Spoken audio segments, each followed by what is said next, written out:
Er hat gemacht, ne? Ja. Okay, super, alles klar.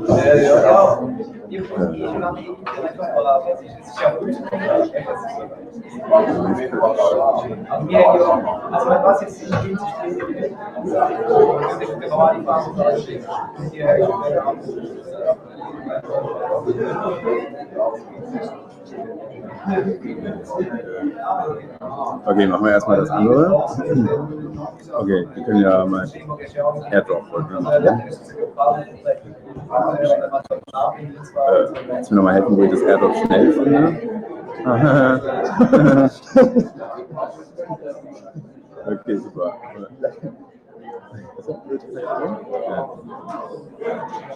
Ich hoffe, es erscheint.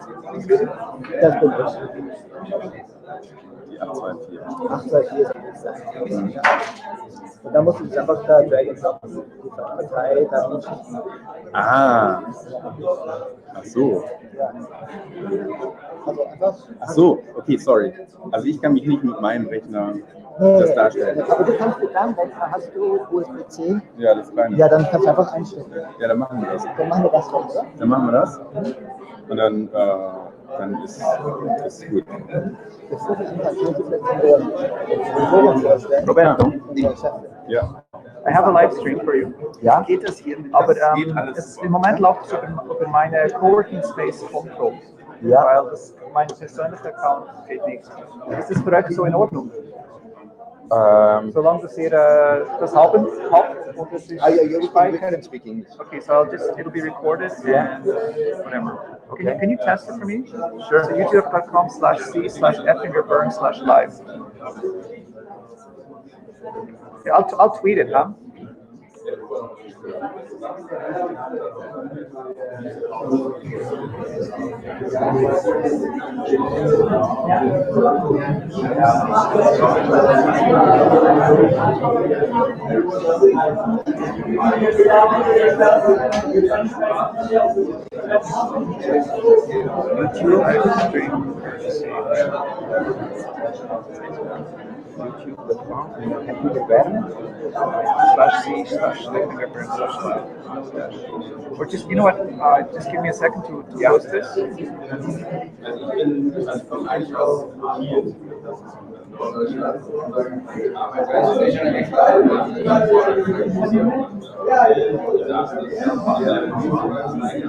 Patrick, wie lange geht das? 10 Minuten. Okay. Die eine, die beiden wissen gar nicht, was sie ist. Genau. Okay, gut, was?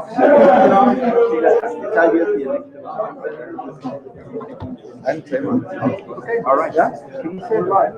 It's on Twitter.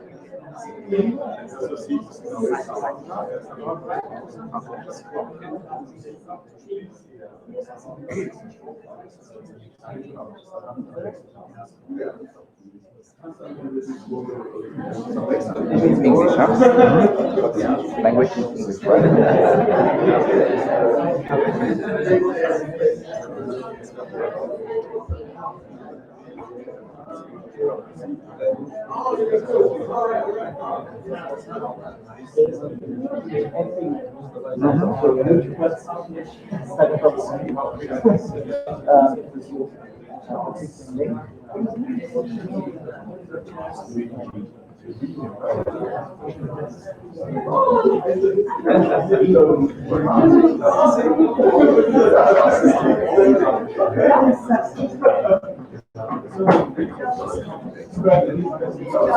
I would say like there, right? You can. Oh, the camera, I don't know where. Yeah, I guess we have to look. For the presentation, they need to be looking. Okay. So. I guess we'll just turn it.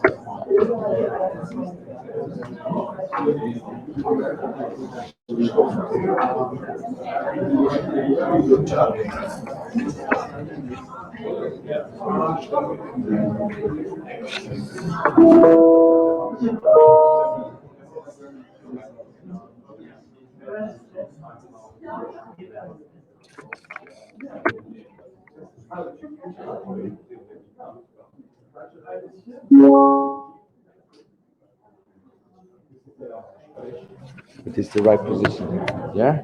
Not really. No. No? It would have to be somewhere more Somewhere like there. Yeah, but you know, it's No. Like we'd want to see the speaker. I think here, because you know that this is not too long. But my laptop, you can pull it out. You know, we can put this on the ground.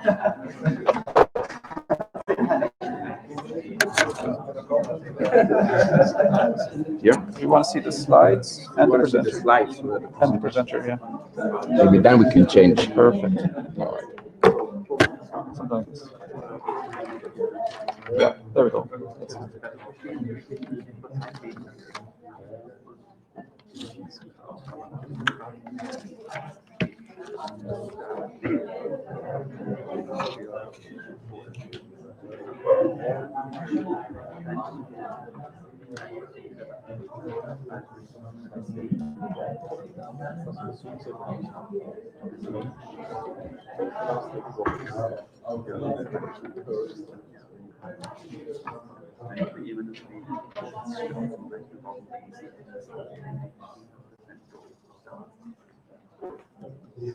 Shall we get started? Good morning. Good morning, everyone. Can you hear me back right there? Does it work? I'll speak a bit up. Yeah, if you could. I use my hands too much when I talk, so.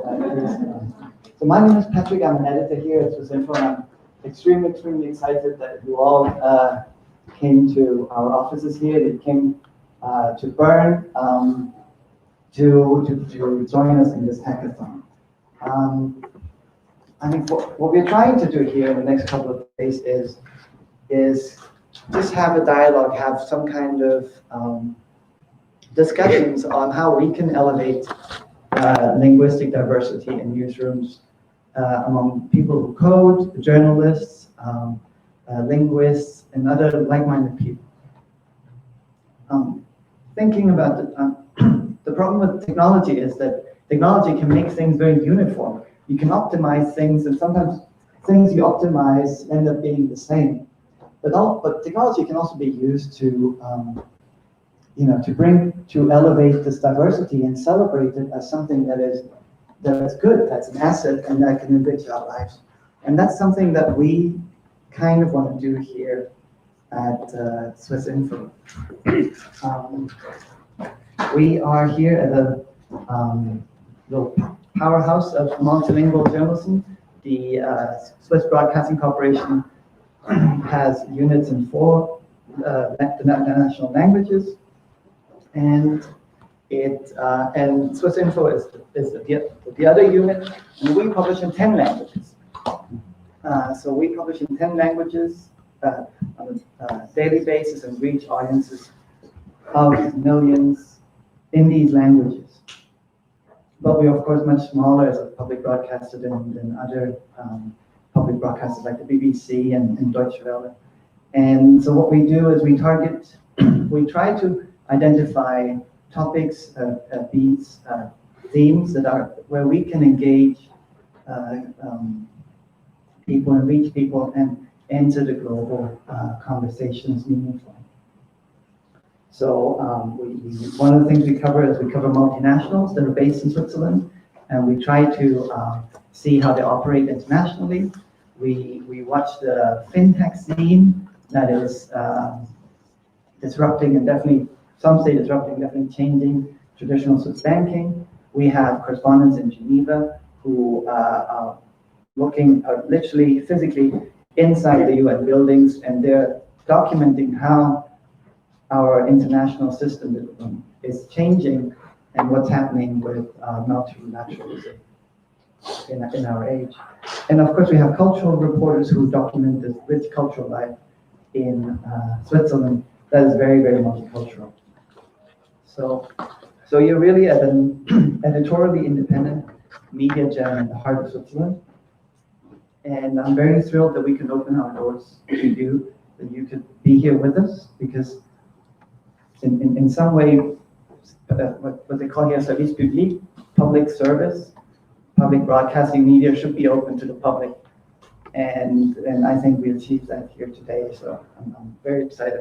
But this is our first hackathon, so if there are any hiccups, sorry in advance, just come find me and I'll try to fix things. For the logistics, there is a dedicated network for this hackathon. It's called Hackathon, and the password is Hackathon 2020, capital H. Yeah. Anyone who is staff here, please use the internal network, just to make sure that that we're well spread out across networks. And we'll have some lightning talks by some fantastic friends and colleagues, just to get you inspired and get you in the mood to get to work.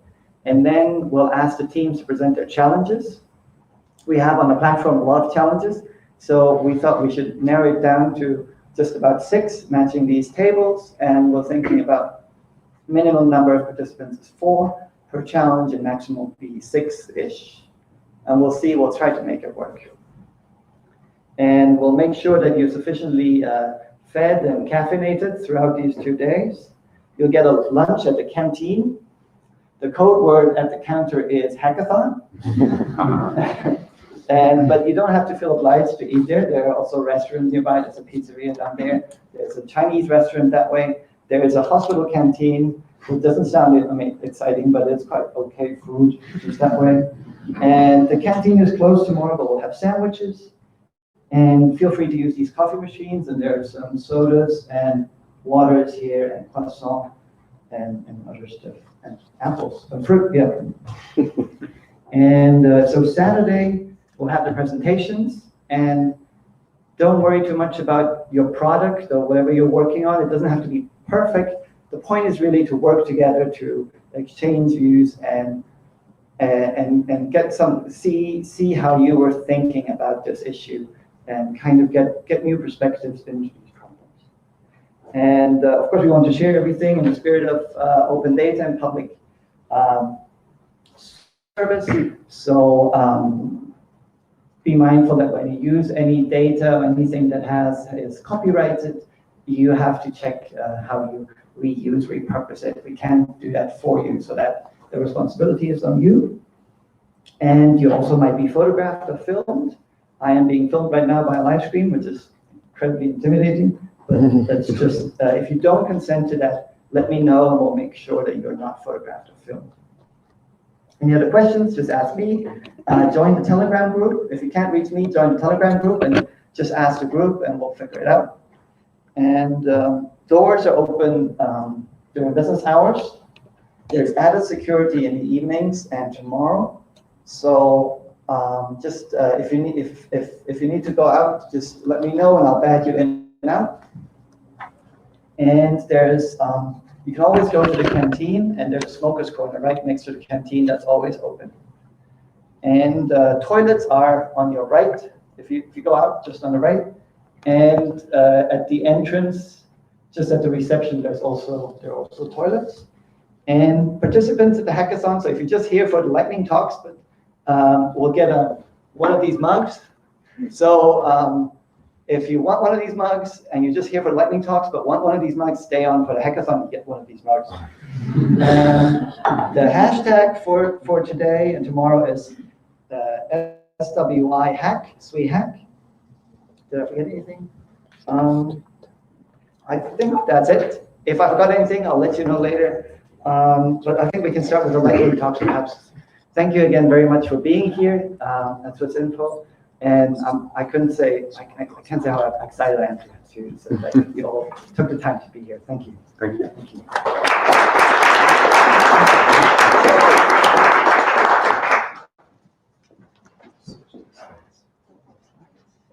I didn't show you this. Good morning, everybody. If anyone here has issues with English, put your hand up very quickly. Because we have lots of people who translate here. In fact, some people do it professionally. There's nothing to be embarrassed about. If you don't understand something, please interrupt, please stop us. We're explainable. No, I forgot to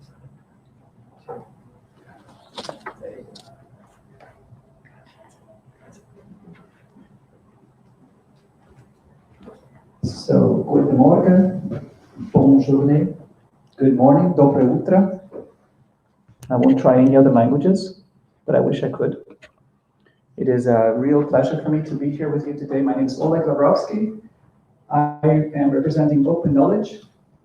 It is an international network organization based in England, but with over 30 chapters around the world, representing diverse activities, diverse interests to make the world a more open place.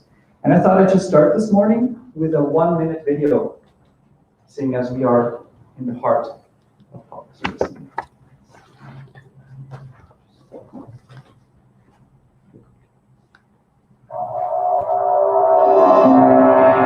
Once upon a time, we lived in a world where those with power, money, and influence were not held to account. Their greed grew and grew and grew. Every day, people lost more control, lost jobs, information denied, propaganda pushed. Every day, their lives became poorer. But one day, Open Knowledge Foundation showed the people that we could do things differently. That together we could build a fair, free, and open future with open knowledge at the core. People could take back control and regain what had been lost. They could make better decisions and hold those in power to greater account. They could navigate the world more effectively than ever before. Until finally, Open Knowledge had created a fair, free, and open future, benefiting everyone.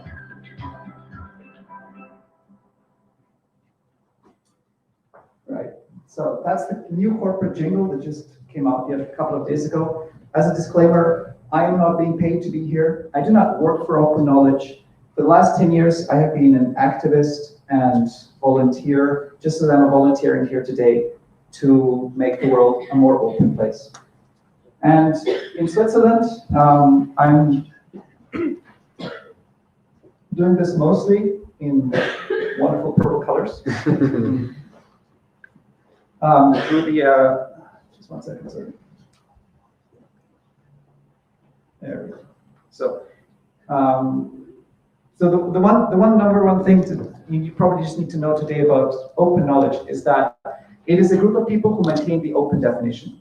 So my role here today is mostly to explain what open means. So it means that everyone can freely access, use, modify, and share, only restricted by the need to attribute the source of the work. Right? So for really, this is a definition that you can find at opendefinition.org. You can also find it in many languages.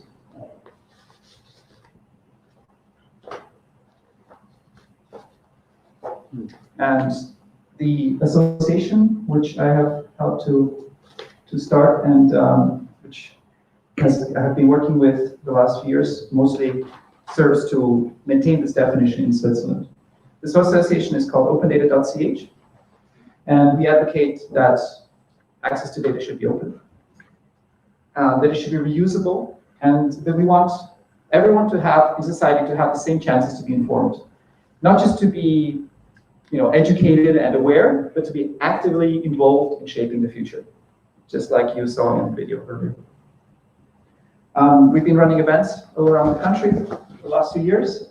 We really are a national association, and one of our main goals from the beginning has been to bridge various cultural, geographical divides, making sure that everyone has a seat at the table and can enjoy the riches of Swiss data.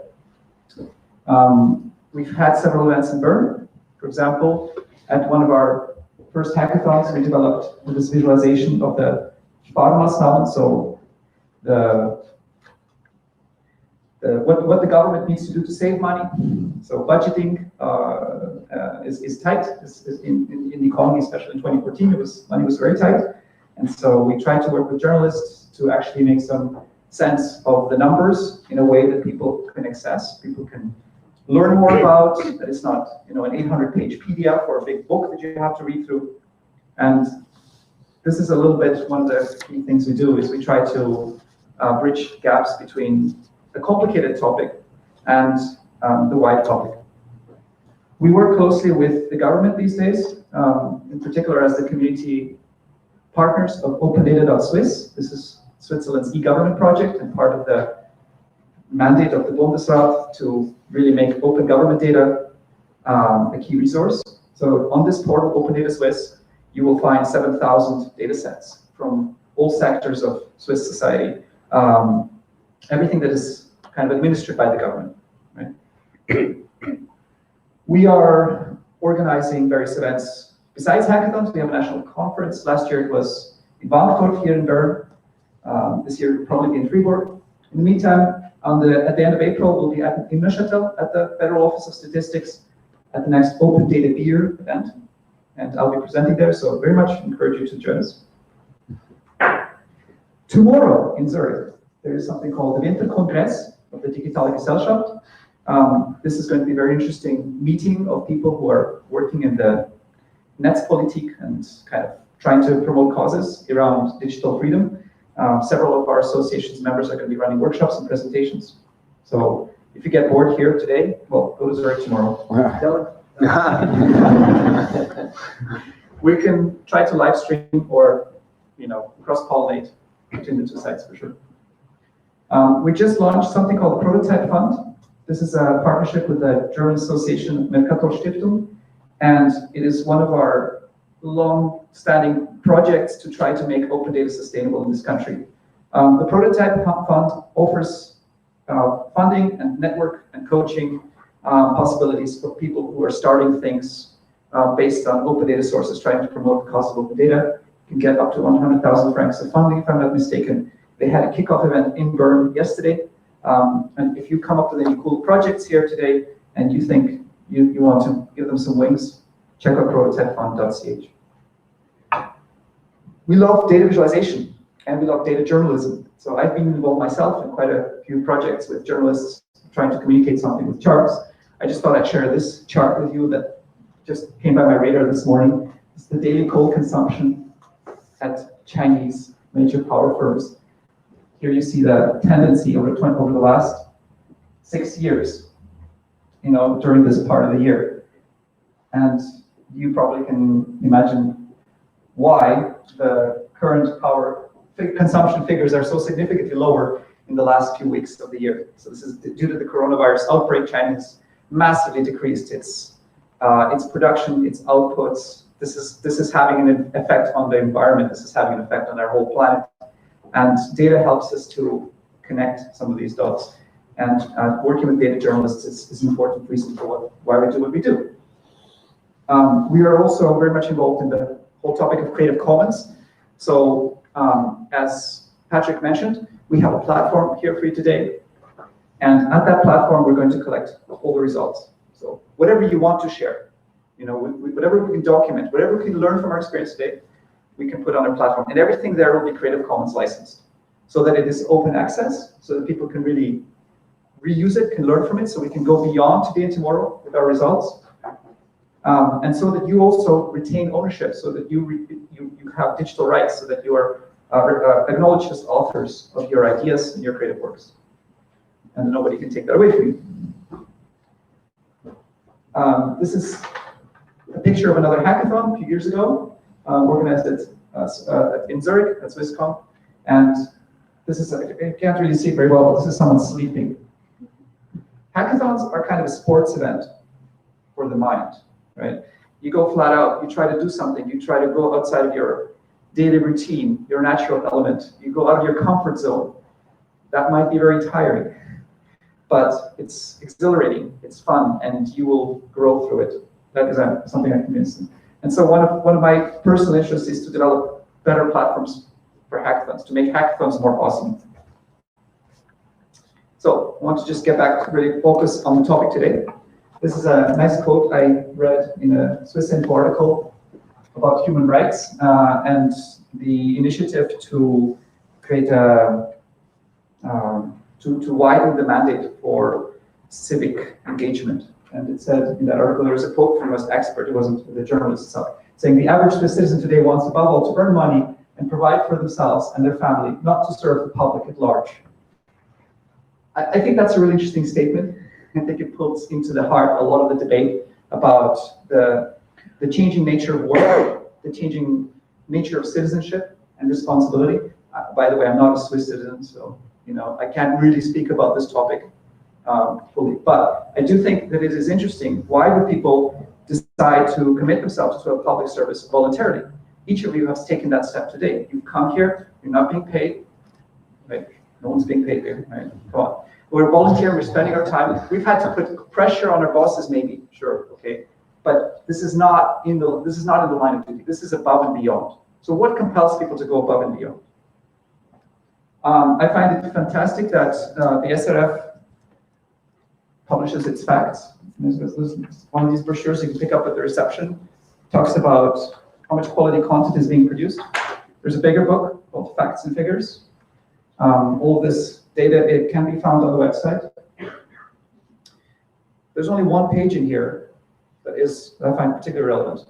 That's this page, the Swiss Info. I don't know what the total budget is, but I'm pretty sure it's more than 18.3 million Swiss francs, which is the operating budget of swissinfo.ch.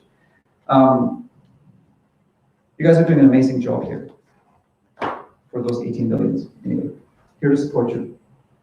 There's another really cool app on the SRG website called metro.srgssr.ch. It's like a data visualization. It's an interactive graphic. You can explore all the way that the departments operate and all the things that are happening. But in both those websites, there's actually still very little data. So you can always be more prolific. You can always be more transparent. You can always be more self-searching. It's a never-ending story. And of course, hackdays.ch. We have some people here that are going to talk to you about that. It's one of the fact that hackathons are a part of Swiss National Television and Radio's regular mandate is a really amazing thing. And it's been a privilege for me to be part of the previous Hackdays, as it is a privilege for me to be here today. In November of 2018, we have the Open Data CH Association and Forum Helvetica hosted Plurilinguism. We had 10 projects inspiring us to think about cultures, languages in Switzerland. And it was really one of our best events, I would say, that really kind of stretched us in the direction of artificial intelligence and machine learning, because languages translation has been benefiting for years from the fact that you have an enormous amount of information, textual information available online. And at this event, several of the projects contributed data, to the data commons. And this is just a really fundamentally great reason to come to an open data hackathon. You create a data resource. People are going to use that to improve the world in some way. You don't necessarily know what way that is going to be, but it is like being part of an ecosystem. You breathe in, you breathe out. Somebody or something else can then use those products. And I draw a kind of pretty direct line from the event back then and the event here today, though of course we have some special reasons to be here today, which are kind of much more international in nature. And it's that we can definitely benefit from what we learned in the past, so I encourage you to check out those results of that hackathon. Just leave you with one last quote from one of my favorite philosophers, Alain de Botton. He's a Swiss-British person, kind of uprooted like me. He wrote, "The news shouldn't eliminate angry responses, but it should help us to be angry for the right reasons, to the right degree, for the right length of time, and as part of a constructive project." Thank you very much.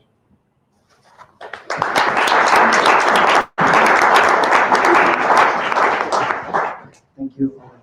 And maybe because there's a room full of people and because there's a camera looking at me, I forgot to, in my opening remarks, to thank Oleg, because without him, we all wouldn't be here. And we should also thank Alex, whose idea all of this was. So thank you. And now on to Roberto, who is a good friend and colleague here at the SRG, and he will talk about the APIs, the SRG's APIs, what they are, what they do, how you can use them, and it's his fault. It's thanks to him that we have APIs. So thank you. Thank you, Patrick. So good morning, everyone. Yeah, what is an API? And I mean, APIs, application programming interfaces, so they are like doors to our data. And we have a platform, but I mean, that's only a technology, but behind that is the why we are doing it. Because, yeah, as we talked before, it's the mindset for openness, to share the data, to share the data, also to create new stuff, new product. That's why I wake up this morning and I say, okay, let's do that, because it's so important to share the data to our community. I don't have really a big speech prepared, because I want to spend the time to show you how the developer portal is working, to have really an easy to use, and how so you don't spend a lot of time to read documentation. Well, those APIs here on the developer portal, you see, are a lot of, beginning from the MX3, which is a door to a platform which have more than 20,000 music groups, and you find sound from the whole, so it's a really cool platform. And then, yeah, I don't want to go through all this API here, but I want to show you one, especially, which is really cool, is the SLG SSR weather API.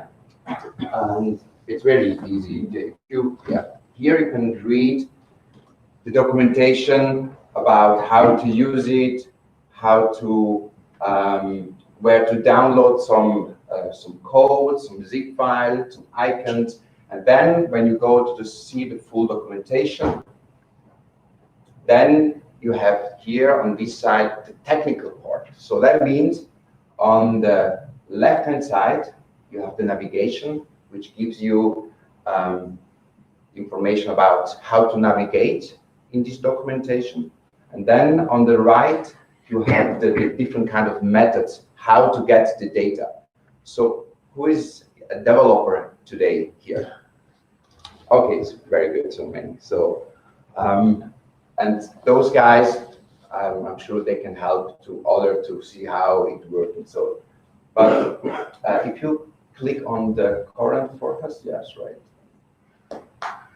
So, and here also you can put then the data about latitude. There is here as example latitude, longitude, or location, and then you receive then the data, which you can download or integrate in your application, in your product.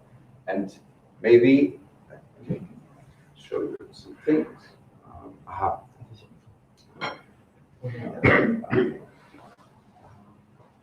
Well, go back to.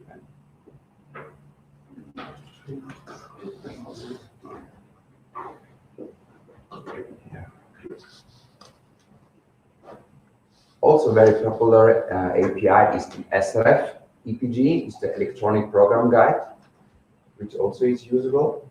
And here you got the navigation again, the TV shows and the radio shows, data from the EPG.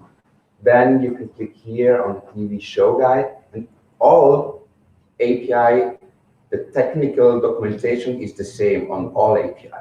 So here then you can select the station, select one.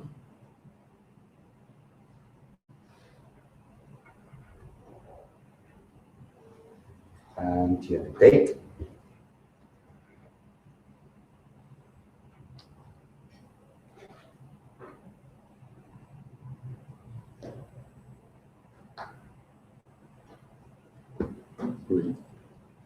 Then here, business unit.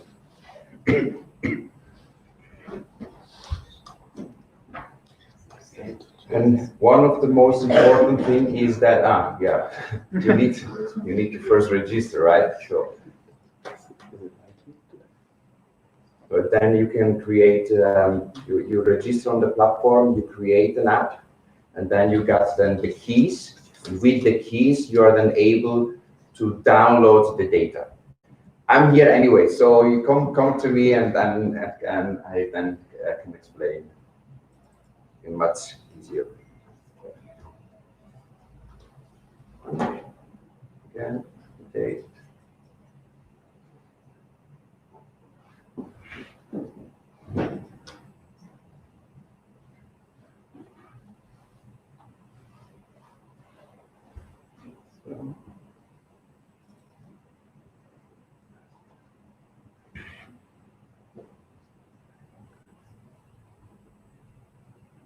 Important step here to set the credentials. Yeah, and then you create this token. And then you are able to send a request to the API, to the backend, and then you receive here a list of metadata, and in that case, the EPG data for the 20th of February. And with this data, you can create new products, new ideas, combine data, the EPG data with the Meteo data, and have other services which can be used. And I think that is one of the core elements, because the SLG has chosen to go this API journey to help the digital transformation in our company. And that is why I believe it's so important technology to help to transform our community and to create a new ecosystem and share our data. So, as I said, I'm here the whole day. Come to me, and if I can help you out to register, to create an app, to create all this, to identify the right API for your project. Thank you.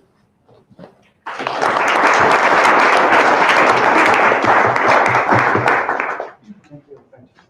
And Damien? Yeah. Is a colleague from Ezra, and he'll talk about, I looked at the presentation, it's multilingual embed. Did I say that correctly? Yep. Multilingual word embeddings. That's it. It might be a bit a technical talk, but please just stay with me. So, while you set this up, I should also say that if this thing works, does it work? No. Looks good. There's, the SOT has a hackathon next month, March 12, 13. And if you have, they also said, if you have any projects that you're working on and you want to develop them further, you're very much invited to participate there as well. Does it work now? hello. Hello?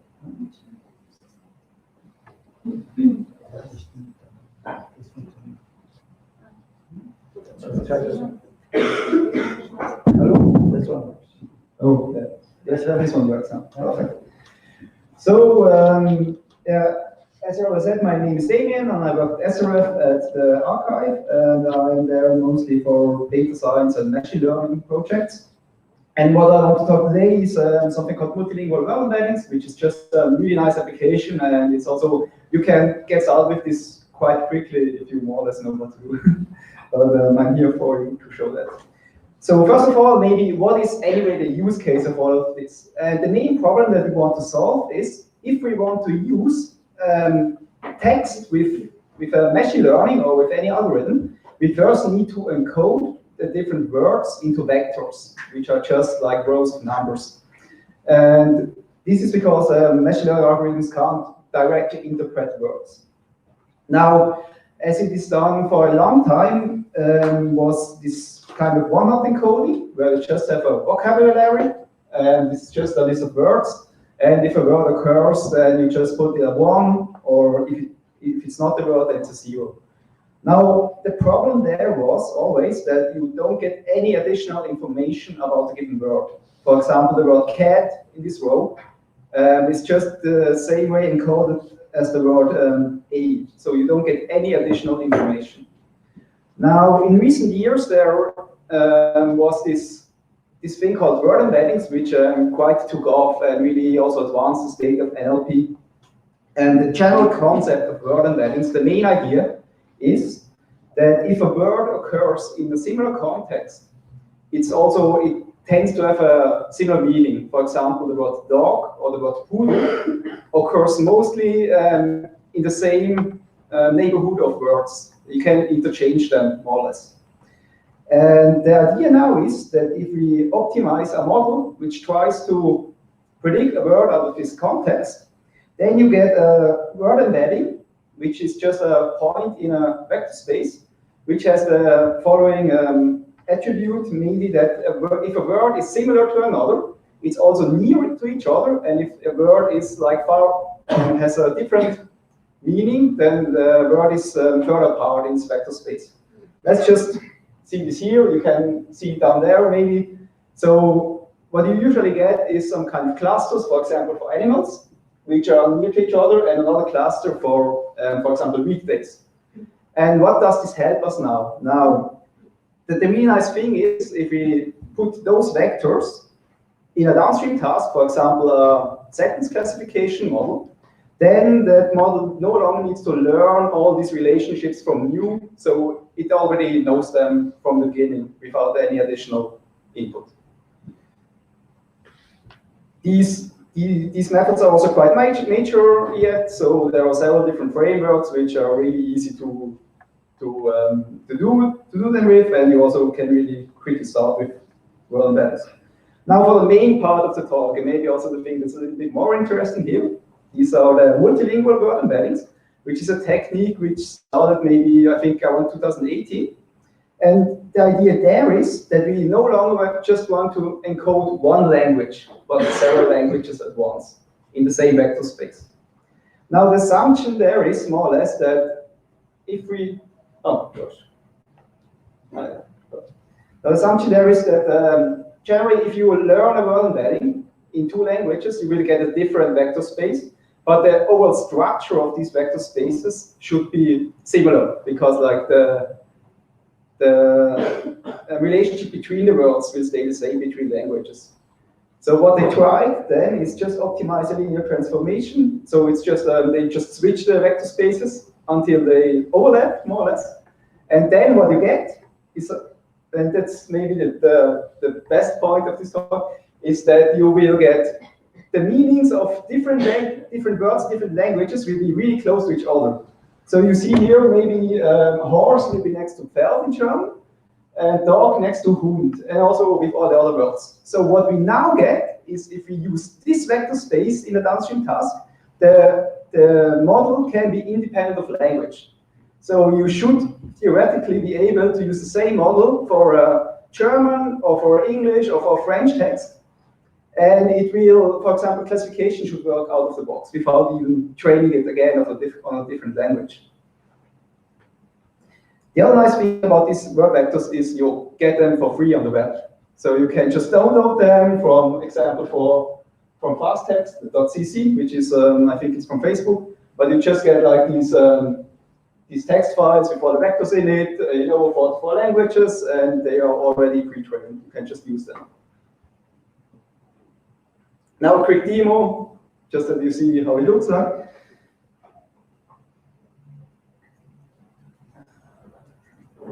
So this is quite a lot of boilerplate code here.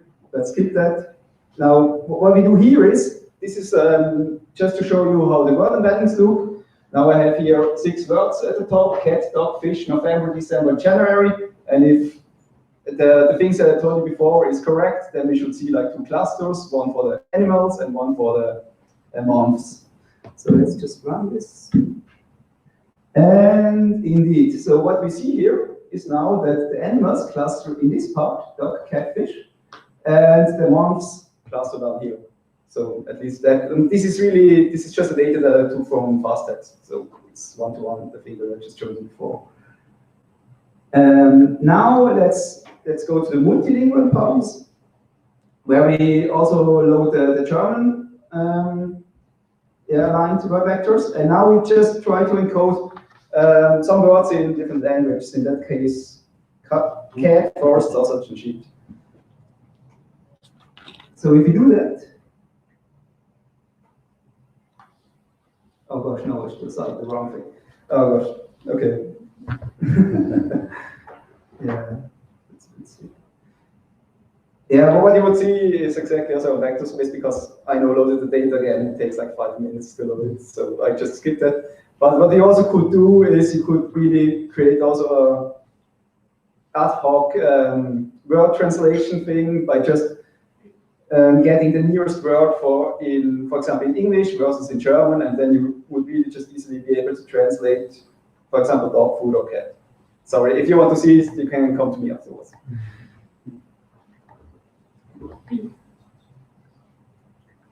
So naturally, this method is not the thing to end all problems regarding multilingual problems. So because there are some things that you can't do. For example, usually the word order can change in different languages if you look at sentences, and because you just have more or less a one-to-one mapping of the words. Then if you try to use sequential models, which also look at the word order, then it will probably fail in a different language. And also the other thing is that the mapping between different words of different languages do not need to be a one-to-one mapping. So a word can have different meanings in another language, and you can't really see that in this space. So generally, you have just for one word, you will have one translation, and that's it. So, questions? If you want to come to me afterwards, if you want to talk about this, yeah, I'm here also today and tomorrow. So thank you.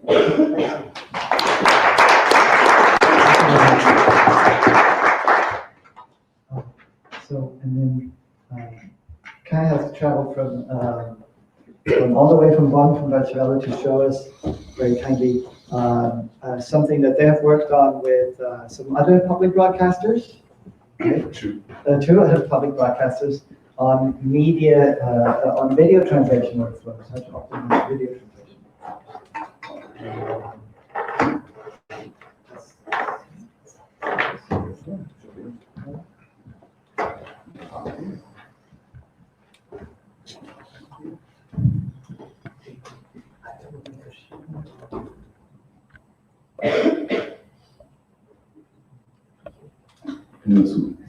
Okay. So good morning. My name is Kai. I'm from Deutsche Welle. Usually we're based in Bonn, but we're also in Berlin. And me, I'm a satellite working from the northern region called Kiel, where we are almost Denmark. Okay, so talking about Danish and Germany and Switzerland, so it's about multilinguality and cracking of language barriers. And this is also one example which you see in a second, I hope, where we work on video workflows to make them accessible in various languages, right? To produce it in German or in English, and then also create the output in basically every other language, just by machine translation. So basically, we are quite heavily working with European partners, and we are also financed by you, by the taxpayers, and create data, and also a lot of open data which is going to be fed back and can be used by everyone. So let me just show you how we what we have here. For example, this one video on the side there, and I think it's produced in German. Oh, English. The audio is not working, but it's okay. We don't really need it. The idea is actually to have basically a video in German or English, and we can then publish it in every other language, which there is. I think currently we have like 100 languages available. What we use at Deutsche Welle is 30 languages, and here you can see that most of the journalists who actually work with it, they want to have an additional layer where they can edit if a word doesn't get right. So we are not 100% there to actually go smoothly from one language to another, but we are almost there. So it's like 90% right. So, for example, now we can see here that we can add subtitling also for people who kind can't hear what the video is saying, so we can edit automatically to the video and download it from here. And well, what I wanted to show you shortly is if we want to add a new media, we go to our repository. So now it's our Deutsche Welle Mediathek, and can go for source language. Let's go to English, for example. Then we select a media item. What do we have there? Tesla. Tesla is going to build a factory in close to Berlin. So it's very. It was yesterday. There was just well, there were some protests about this factory, and now they have the go, so they can cut down the trees and go on and build their factory. So we go and say, select the language. So this is an audio speech recognition service, and we want to translate it in, let's say, I don't know, Chinese, Croatia, Czech. So this is, the blue one is the language we have at Deutsche Welle, but basically we have every language in here. So let's maybe go for a low resource language like Gujarat. And so there's no voice service, but that's okay. And we add it to our system, and I hope that it appears here somewhere, and then it's going to run all services through, like the translation, the transcript, and also the voiceover later on. So that's basically what it is. If you want to really look into it, come to me, and I'll be here like today and tomorrow, full day. But that's what we have. We can basically translate every item which is out there in basically every single languages, and adding subtitles and closed captioning, and which hasn't been available like a year ago or so, or 2 years ago. So that's really something new and fantastic, because it makes content available and accessible, and yeah, it shows the diversity that we have. Thank you.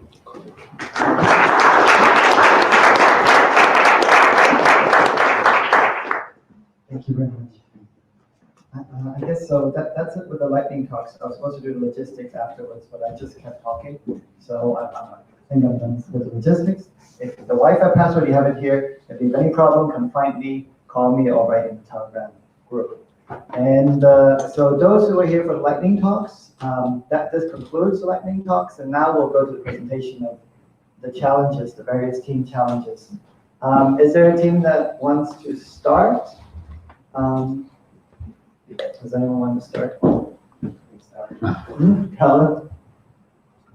Thank you. So the idea is, again, the teams are 4 to 6-ish people, and after the presentation, every team writes their challenge on one of those flipboards, and then at the end of the presentation of these challenges, you can just reassemble and gather around these various flipboards and build teams.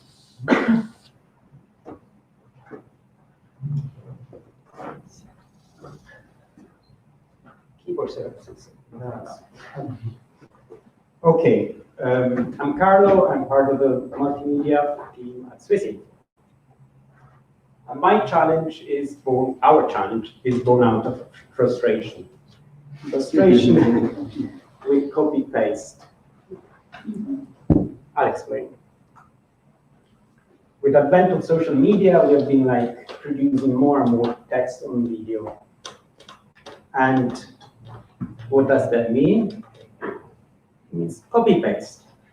We use programs like Premiere Pro to edit, and then we use Word to produce the wording, which is okay when you're producing one language, just one copy paste. When you're producing 10 languages, it becomes a lot of copy pasting. The copy paster invented just like a Monday, and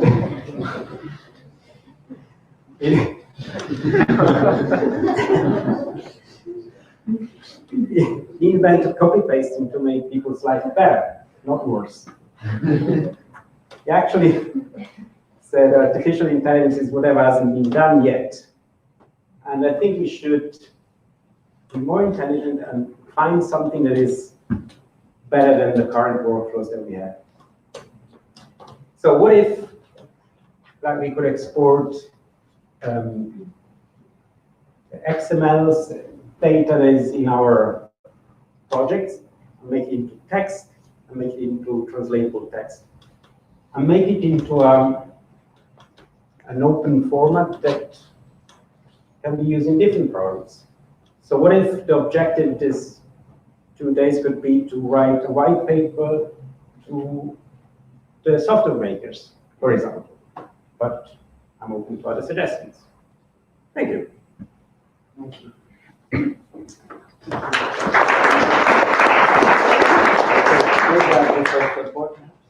Yep. And then the next team, who wants to go next? Someone? Any other challenges you want to tackle? Yeah, come.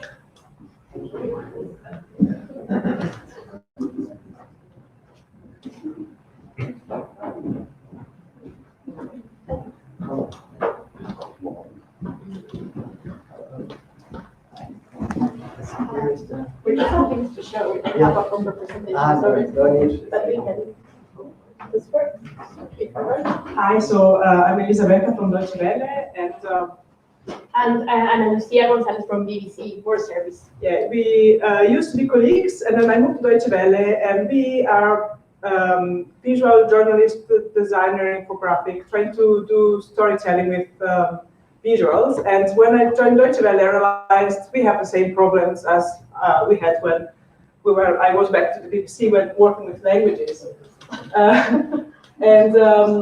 So our topic today is dealing with translation issues when it's not about the words, but it's about the visuals. What can possibly go wrong?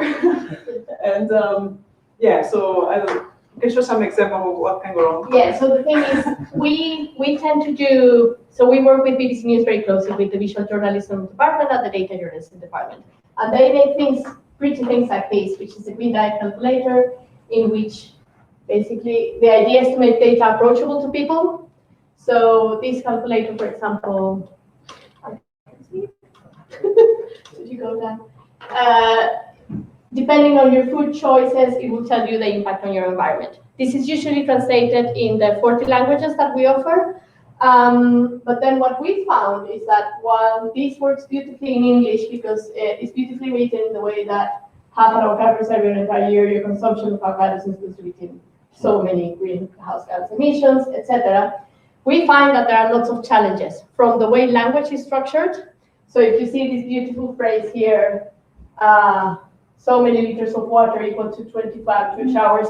In Russian, that's a nightmare because they gender and plural, singular alter the words. All that journalists see when they're translating is a spreadsheet in which I'm sure you all have these problems with spreadsheets. They don't really see what they're translating. So we have many editorial challenges that we haven't tackled. I say proudly because we have a team of developers here responsible for this, are very good at providing for different devices, from the most basic Opera browser in Africa to the most advanced iPads in Britain. And we are very good with screens, like right to left, but we haven't tackled how to personalize this. So in Russian, sorry, you're kind of relying on, which is the one, the top of the left? Yeah. That's one. Yeah.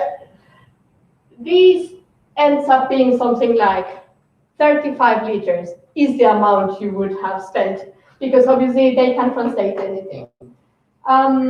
The other challenge that we have faced is about cultural icons and the vision. So there's one editorial challenge about how to translate text so that it's approachable and how we can make translations more personal. Yeah. And the other, then there are some visual aspects, like we realized that doing a fantastic project on the Arabic world in using green illustration was not a great idea, because green has a different, as a can have an important meaning within the some aspect of the Islamic religion, and then we have to change the colors of, say, illustrations, or using yellow when dealing with some Asian audiences also didn't prove a great idea. At the same time, when using illustrations and the topic being not specifically related to a personal stories, but to a science topic, why should they, how should the humans look like, right? We tend to do them all Westerners, but then if our audience is an African audience or an Asian audience, so it is a matter of translating also the images and the illustration that go with the text, not just the text. So the challenge we're proposing you is we want to make, so translation is not only about flipping things right to left. There's so many cultural nuances, and there's visually and editorially. So we want to approach it from three sectors, because this is what we represent. So editorially, how do you divide text in a way that can make sense? Because we have many linguists here, I think, two people in which we can translate so that it makes sense, but it also fits into a spreadsheet that fits into an interactive. That's the first. And the other one is visual. Yeah. So can we maybe try to collect what the different meanings? Well, try to collect some of the different meanings and colors have different cultures, and try maybe to find a way of getting a feeling whether something that an illustration is a stereotype or not, because we don't know. We need to ask the people involved. So is there a way of collecting this information from the design perspective? Third is, how do we test this? Because we think that because we represent 40 languages, then we simply take it to the BBC Persian guy, and he will know whether it's readable or not. But we found journalists aren't that great at visual. So how do you actually test that the audience is actually getting something optimized for them? Yeah. And then the last is the tech. I mean, we want to provide technical solutions from developers so that translation is smoother and that journalists feel like it's an editorial exercise and not just something we throw at them and say, look, you go translate in Amharic, in Sinhala, etc. And what we'll offer is that it will look pretty, and that's it. Yeah. So basically, we're trying to solve at least one of these issues. Yes, many questions, sorry. Cool. Thank you so much. And you also you're taking one of those turns. You see, it sounds like you have multiple challenges. The next team, yes, please.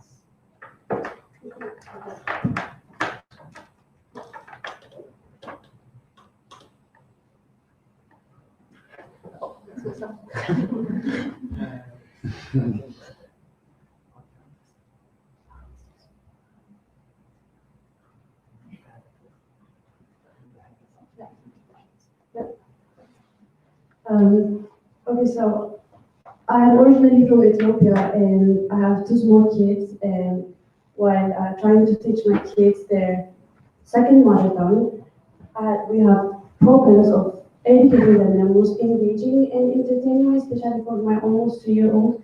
I started looking for materials in my mother tongue, which is Amharic. It's the second most spoken Semitic language next to Arabic, so it also has a big speaker. And I could not find an organized, entertaining, engaging way to teach Fush children, something online. So my background is in architecture, so I decided to do graphics for them. But then I realized I'm not the only one with this problem, especially in the diaspora community. We're very much isolated and we don't have materials, recital things like they do in Ethiopia. So we don't have the materials to teach our children. So I said, what should I do with it? And I had another mom who has the same problem. Her husband suggested, why don't you make an app? And then, so the idea would be to make an app out of it, but then it had me thinking, the more I collect the documents, how do I make the learning process engaging and interesting, and what really creates a habit for kids or for grown-ups to come back to using this material or this app, whatever it will be. So let me show you some of the things to explain a bit better about the language. Amharic is we have 231 alphabets. These are just the basic ones. But I figured out while further studying it, it can be structured and it can be formalized like how can I say it, molded. It can be molded into a simplified version. So instead of 231, it can be put into 30 streaming alphabets, and then this 30 stream model alphabets will then go into having 7 each. Anyways, it can be structured in a way it's very easier to learn and to teach.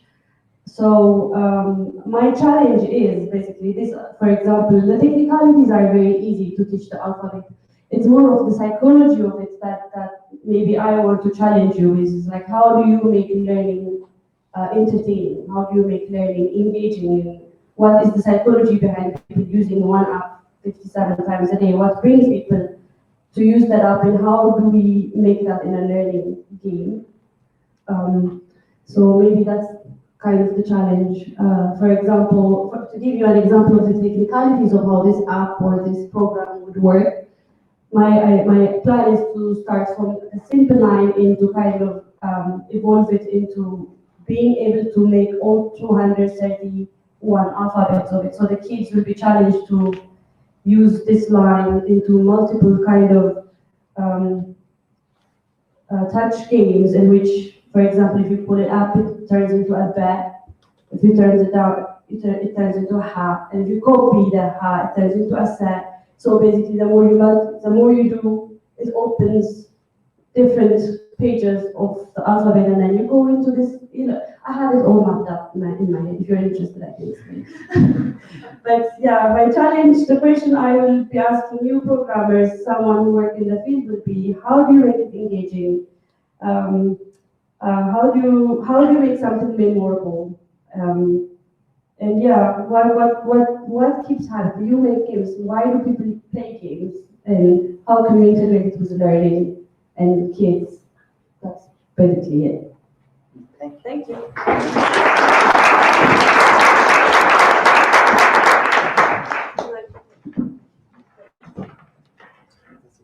Pick up the board.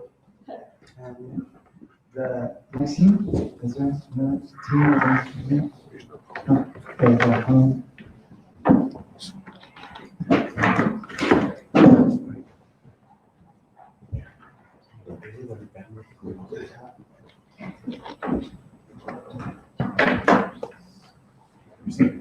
so,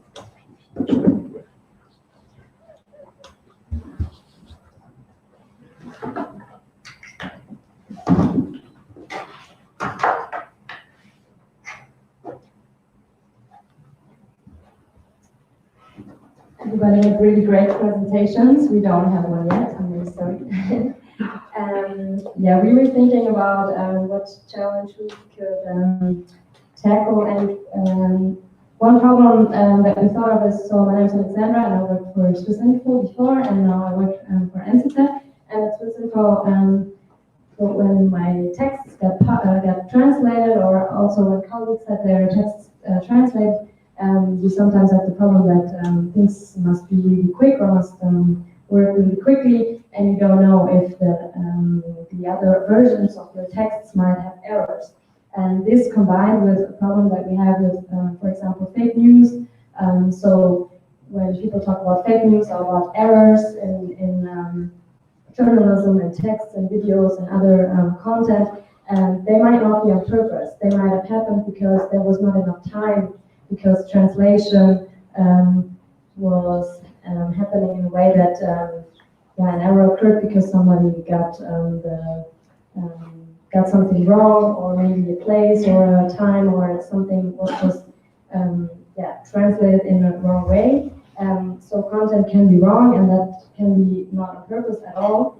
And our idea was that we could develop a tool that might, with natural language processing, tell us this is your language version number 1 and this is the version number 2, and where is a paragraph that you might have to look at again because yeah, something might have been wrong here, but so not that it has to go back to the author, and the author needs to look at the complete text or the complete video again. So this is the challenge, and we don't have that much experience with all of this yet, also not with natural language processing. There are 3 developers in our team so far, and me, but it would be very interesting to hear from people that write and work in many languages every day. What are the problems that you have?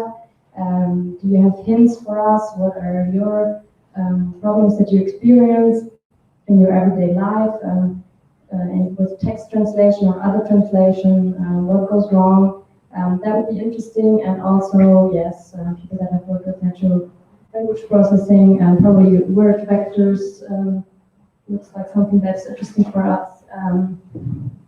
Yes, that's it. Anything else? Thank you.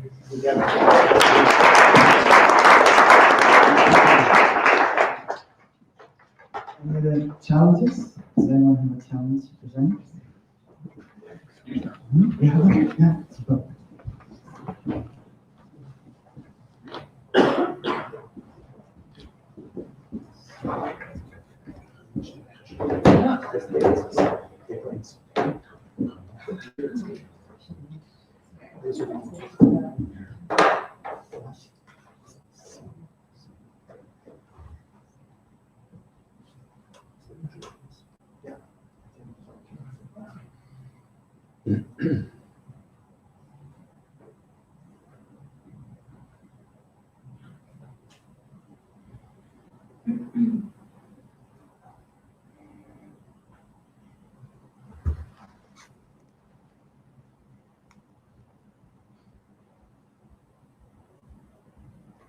Just a second.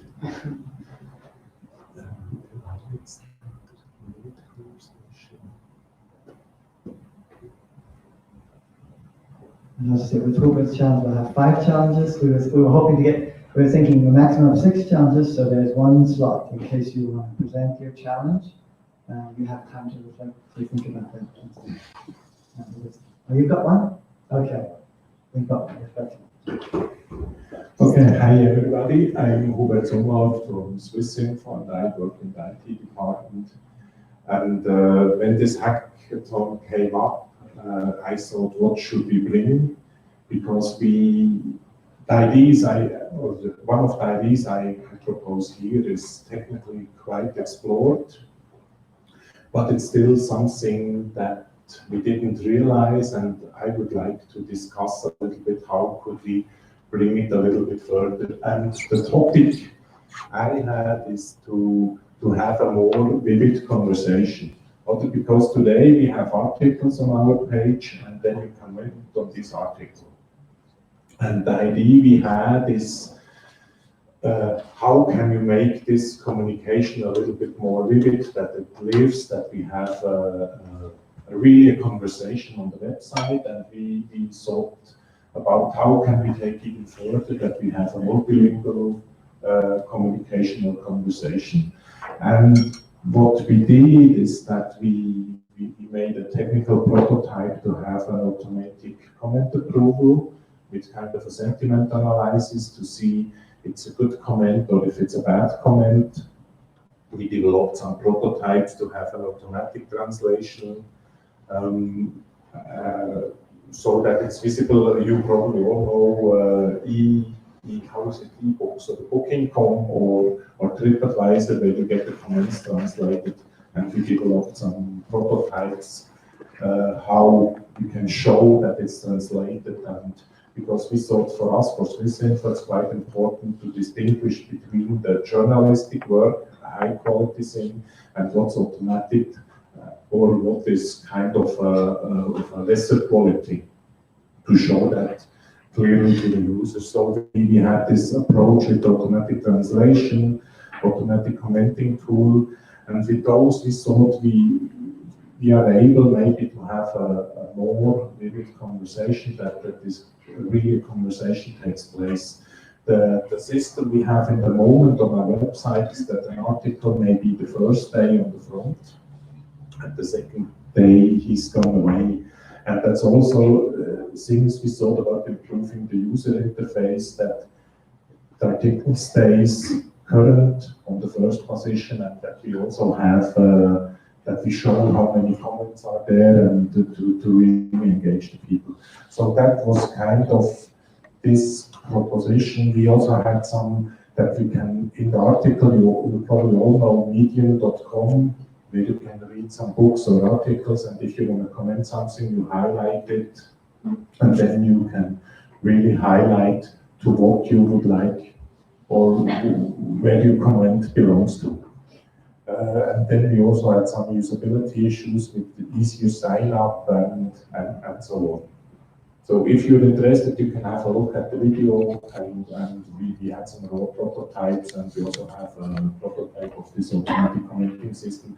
And the goal for me is really to understand what are the needs, because I really come from a technical side, and I have technical solutions. They sometimes don't really fit exactly to the needs of a multilingual journalistic product. Thanks.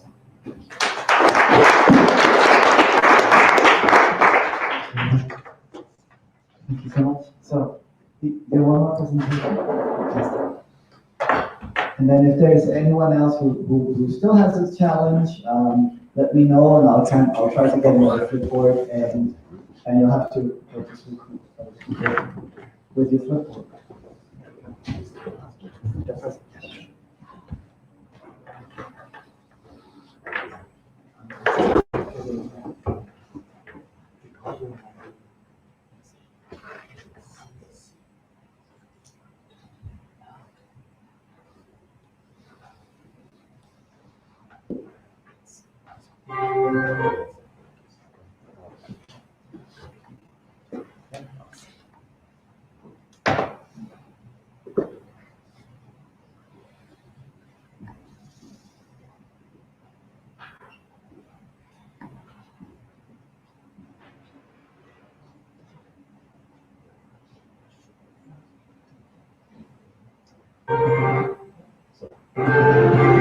Buen día, señoras y señores.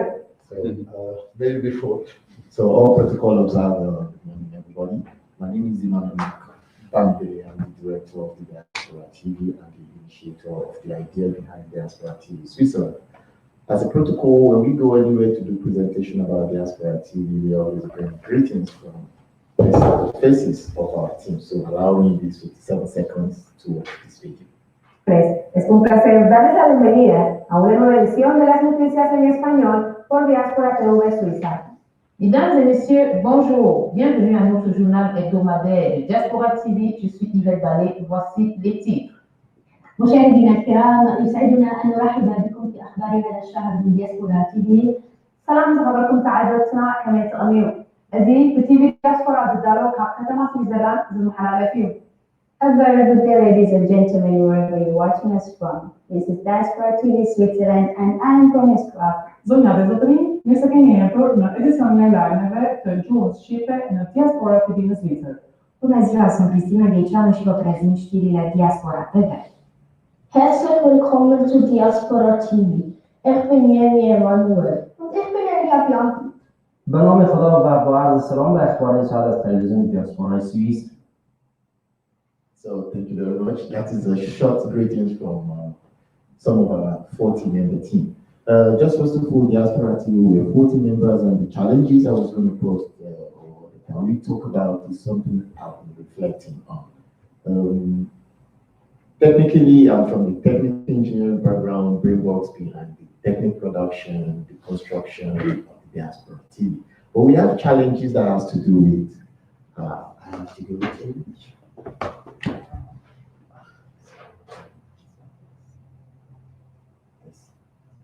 No, on the website. These are the pages. Yes, this one. Okay.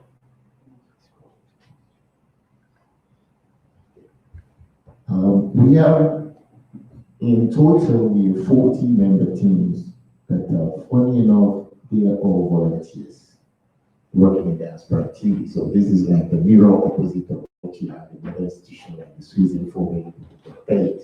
We don't get paid. It's like people come together, most of them are journalists in their country that they found a way to continue what they're doing in Switzerland. So they come really with a passion. That is the strong root background that we have in diaspora activity. What are the challenges we are facing? We invest a lot of time also to train them, to equate them to the Swiss standard. And after some time, they have what they call the volunteer fatigue. They are tired to play the volunteer role, and they will say, look, Mark, I like this project, I like the concept, but it needs lots of time, I have to go. We always have a new list of people saying, now I'm a journalist, I want to join, I don't mind if you can pay me a salary, I will be glad. They will come on board, we invest lots of time to train them, to say, okay, talk like this, position yourself like this, and after some time, we still go back to the same thing. So it's like we're always running around and the same bubble. And we also have things whereby in our team, somebody happens to be the leader of the group. Each language, we call them cluster, and we have the cluster leader. And some of those leaders, they see it like they are babies. I am here before you, even if you're more professional than myself. I shouldn't take order from you, even if you know the job more than I do. And we have this internal conflict between members. For example, in the Arabic team, we had a problem with a lady who has to wear the costume, this for the head, this head scarf. And the other team said, no, we don't want somebody to wear a scarf. No, it doesn't portray it. And there was a conflict between that. I myself, I don't even know what to support and what to decide. So in a way, I had to give in and say, okay, if you group can't accept this person, then I have to let this person go. Or they give me a condition, so if you want that, then we have to leave. So these are kind of administrative challenges that we have. So from our side, those are the challenges that I would like to pose. How do you manage a multi-diversity concept of a multilingual approaches? So that's the challenges. Thank you.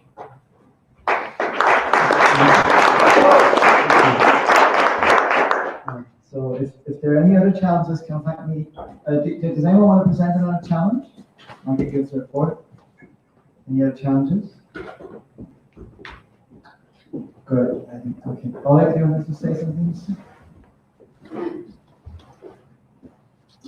Can I just pop your laptop back home? Sure.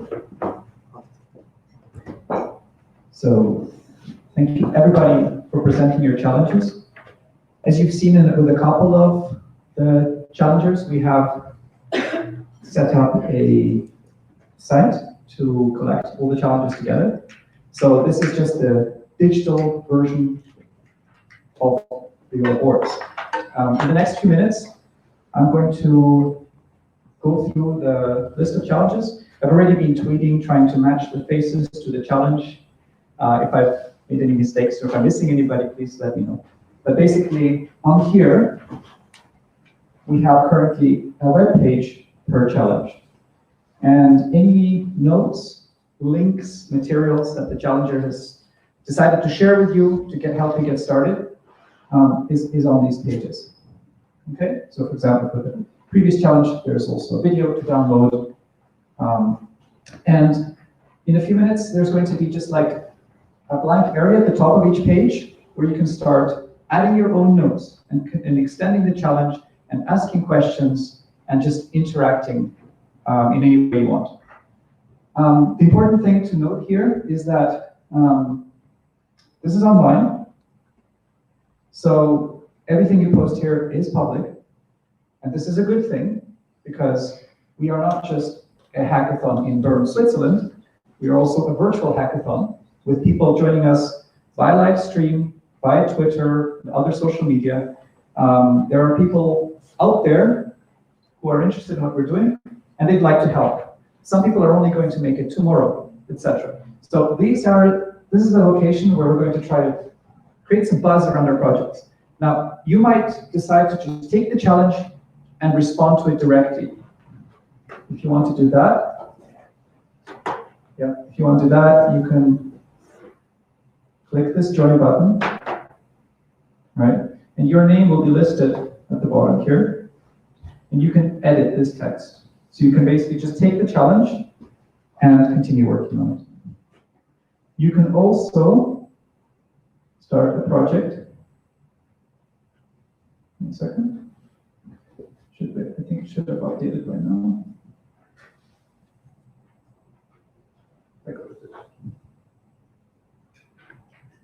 Yeah, you can also go to the homepage.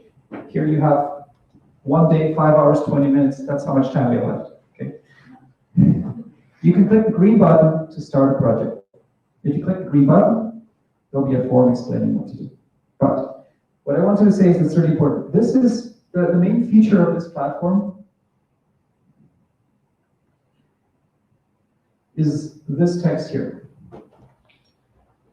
We are subscribing to a hacked code of conduct. So for us, it is very important that there are some rules, some ground rules at this event, which go above and beyond the basic ground rules of being in this building, right? And if you'd like to know about these rules, you can click on the hack code contact. It talks about creating a safe environment for everybody. It talks about the fact that we as organizers will take responsibility, we are open for your questions, concerns, and we will do something about any issues of intolerance or whatever you're experiencing that is negative. The other thing that's really important is this statement. The contents of this website, unless otherwise stated, are licensed under Creative Commons Attribution 4.0 International License. So everything you put on this website is licensed Creative Commons, can be reused, can be built on top. Okay? So that's the reason this website exists. You're absolutely welcome to create your platforms, your projects, your prototypes, anywhere you like. Okay, this is a choice to put something on here. You're very welcome to it, but please do not feel like we're restricting you to this. So if you're technical, you're probably going to use GitHub or Bitbucket or GitLab or whatever. If you're a designer, you're using Dribble or Instagram or whatever designers use these days. So just feel free to use whatever tools and techniques you want. The only tip I will give you is try to use free platforms, open source platforms, especially because you have a team of people, and anything that's a paid product where you have to install licenses on each other's computers or whatever, create accounts, is just going to create friction for your team. That's all. So I will be here the whole time. I will help you to document your projects, and I will help you to use these platforms or any other platforms I can help you with. And at the end of the day, I hope that we'll have a bunch of projects in here. These are all challenges, but we can update the status of each of the project as we go along to indicate, what have we really accomplished. And at the end of the day, tomorrow, we will have some compelling evidence of what we have hacked. Thank you. So let's get started, right? Let's go. Let's go. Take your teams. Yeah. Get started. Take one of these whiteboards, and those are proposed challenges, and then the others join the challenge. And if you feel like there's another challenge you'd like to propose, just come find me, and I'll try to get another whiteboard. Ja, ich glaube, das ist noch. Ja, ja. Ich habe 34 Ich kann mir überlegen, ob wir noch einer von den Aachen legen. Das ist also sowas, ja. Ja, aber wenn da interessant. ja. Aber nicht so der Recht, ja. Ich bin auch so froh, ich habe nicht gedacht. I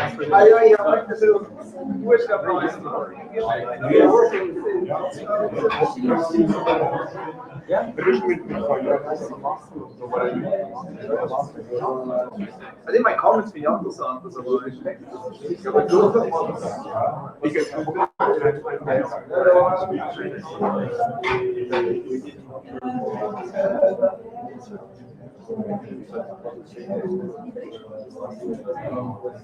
and we're at Swiss Info working with them to try to do something like you're probably doing, right? It's a project, but we are trying to edit all this stuff. That actually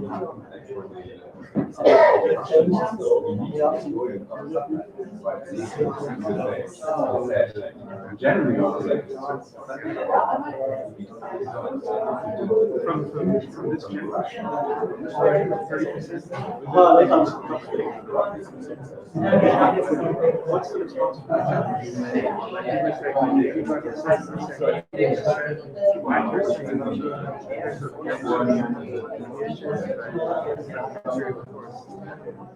What's the What's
Now, that really tempted to journalists, but still,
Really love that. Well, not that I'm halfway, but that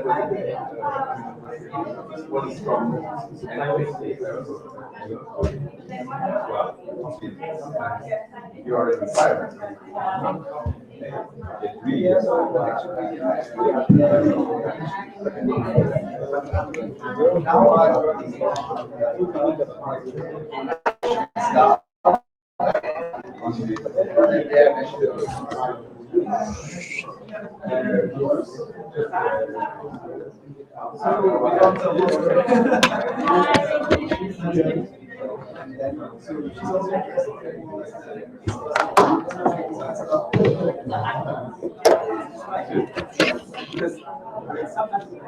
Now What was the quality of the quality of the live stream without a microphone? So the audio was obviously sketchy, but the quality was okay, you're saying? No, I'm asking. Oh, I wasn't looking.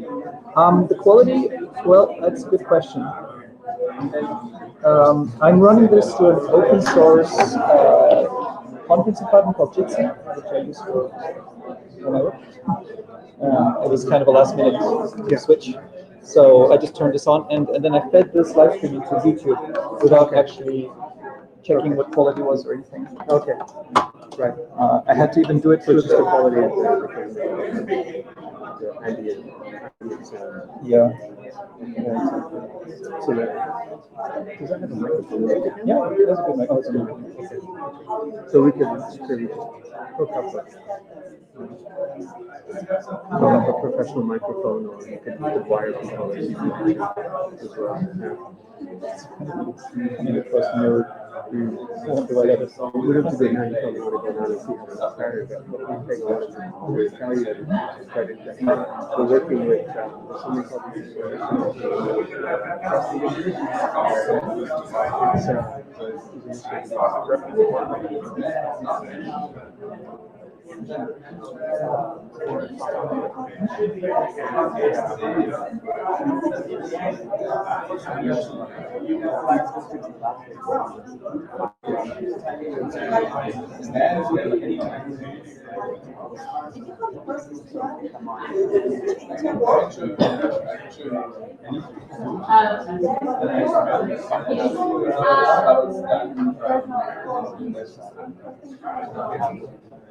Hello. We are splitting our current challenge in two because I think we have two questions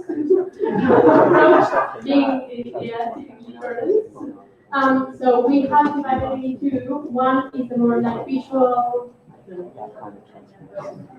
I guess for us, from a design perspective, it's meanings and what visuals represent. So whether like what colors mean in some places, symbols, iconography. So it's a very design kind of challenge that we have. And I guess the other thing would be. And the other one is more based in the text because usually more interactive data things are based in quotas and operations. So then how do you make it meaningful? So that you don't say, you ended up saying it's 35 kilograms of this, but actually break it into sentences or divide the data so that it's relevant for each region. So it's more about the editorial content and how do you make I didn't say, like a prototype or something, you make sure that it's an interesting, but also make it meaningful for audience.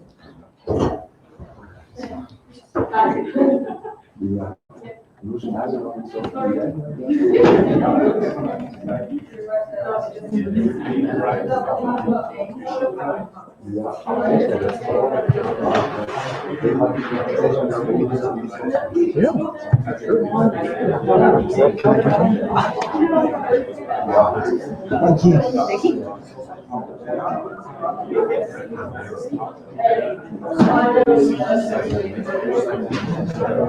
I just need to go through this and turn on their notepads. For now, it looks like it's Max, too soon? I guess when they settle down, right? Using one of your mugs to like, you know, we'll be back broadcasting in.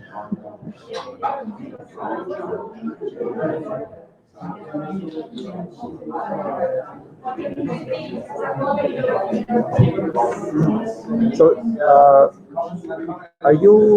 so what's the deal with the 6 challenges? I mean, we can basically turn off. We've got 7. 7, okay. So we go to each team and ask what is the name of your challenge. And once they have a chance, they will come up.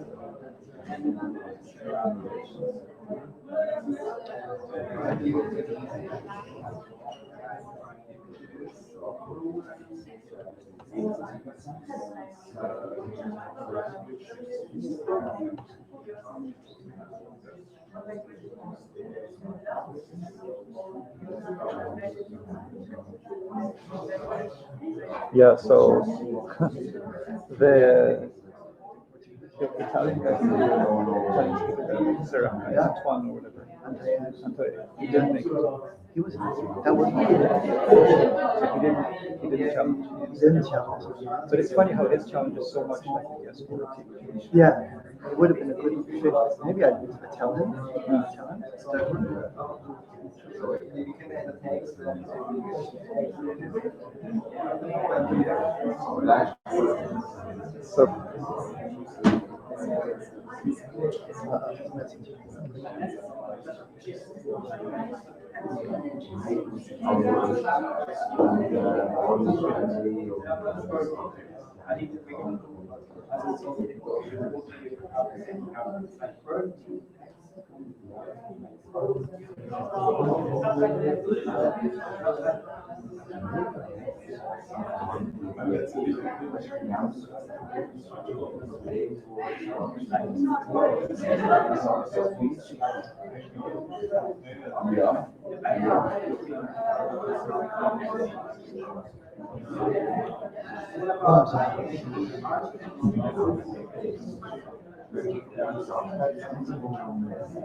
I'm perfect. Yeah. So all the projects are so look, just in case anyone asks.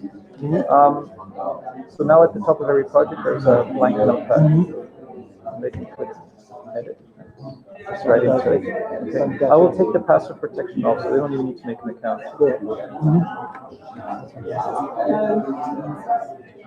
The platform is great.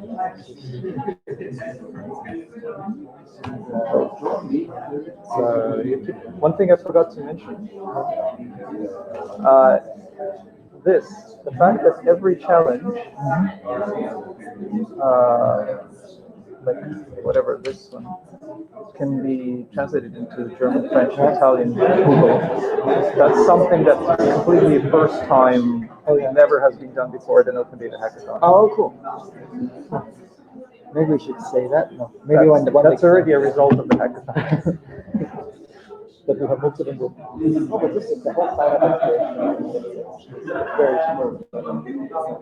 Yes, I know, it's so much better. I mean, yeah, but we don't have a USB. I don't have any. But this event is giving me a strong sense of purpose. Okay, so now we're just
Ja, wie das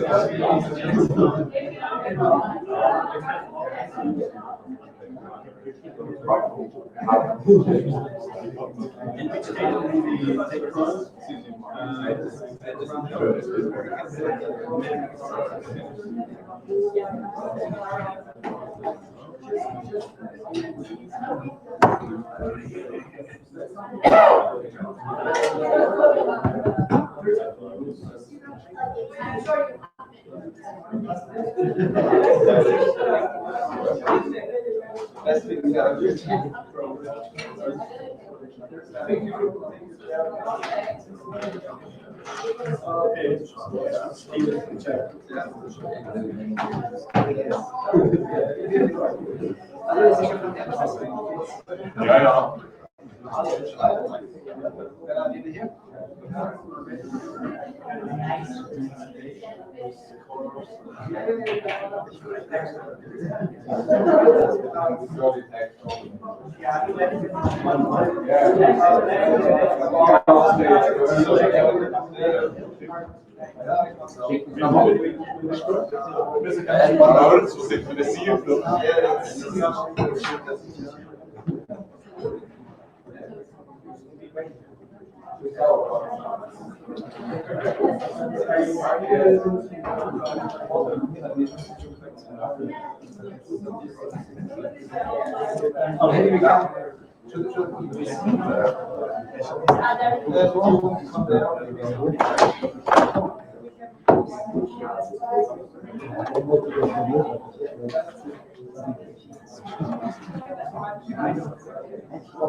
Ja.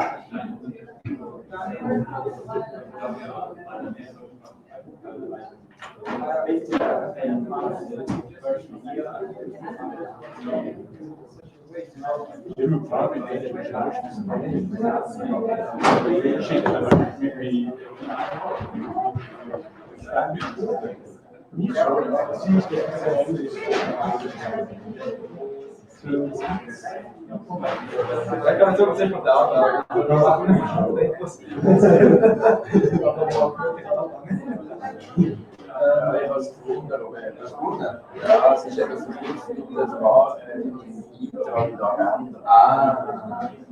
ja, stimmt. Ich habe auch wieder gestern rein. Das ist eben das Problem, ist, wenn du zuführst, sind schon halt 2, 3 Nachrichten. Das wäre zwar nicht so viel Aufgabe. Das war ja schon was gemacht.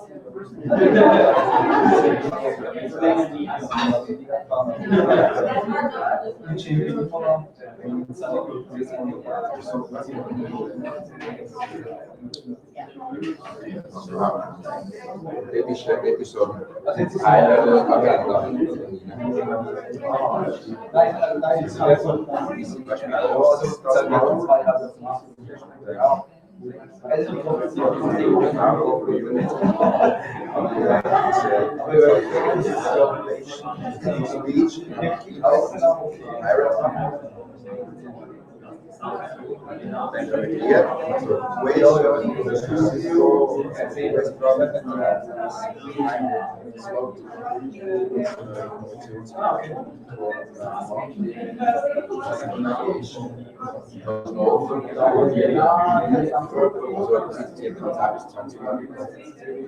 Schau, bis zum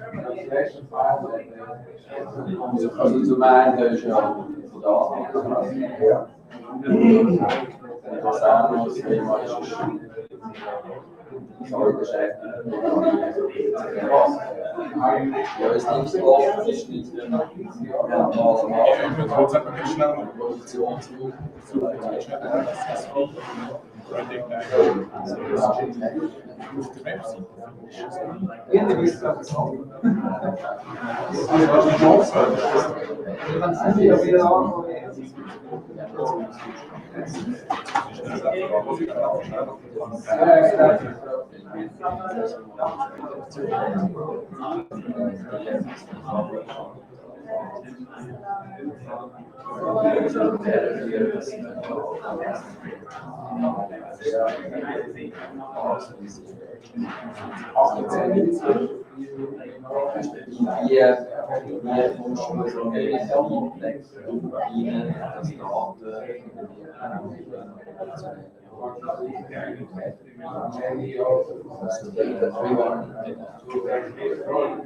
Ja, das war interessant, wie die Data drüben, ich war auch schon am Telefon gemacht. Data driven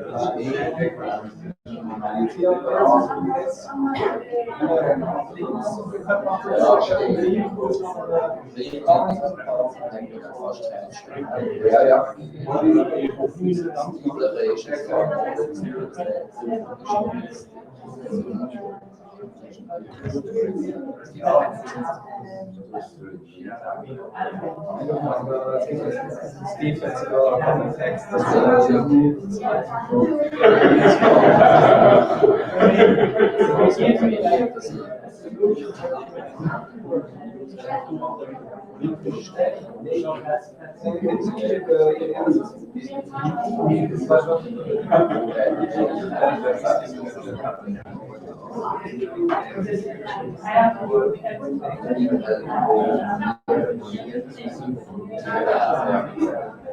Das ist nur eigentlich.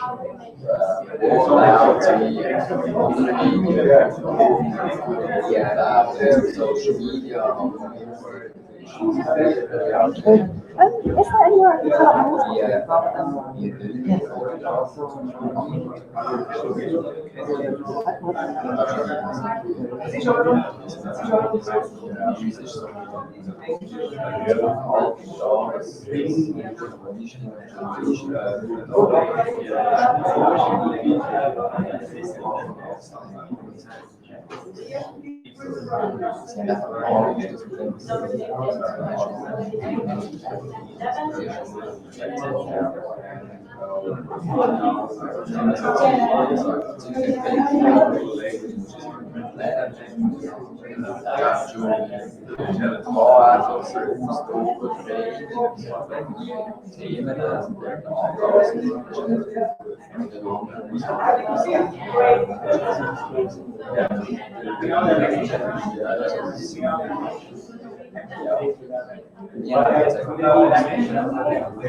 Ja, wir haben meistens so Einstellungsmerkmale.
Ja, genau, ja. Das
You mean this scientific options?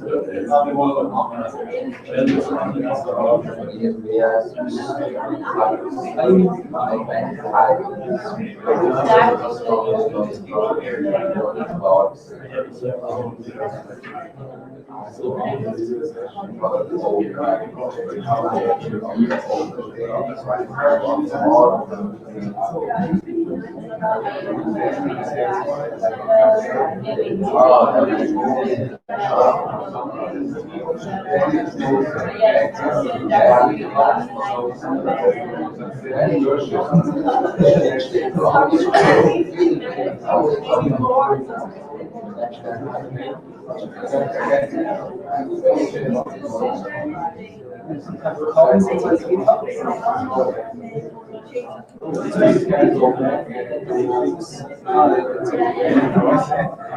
But it just always happens commonly.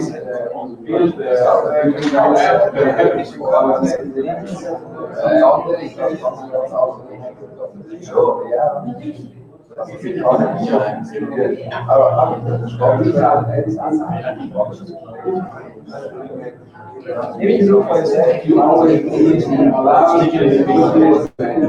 there is no way around it.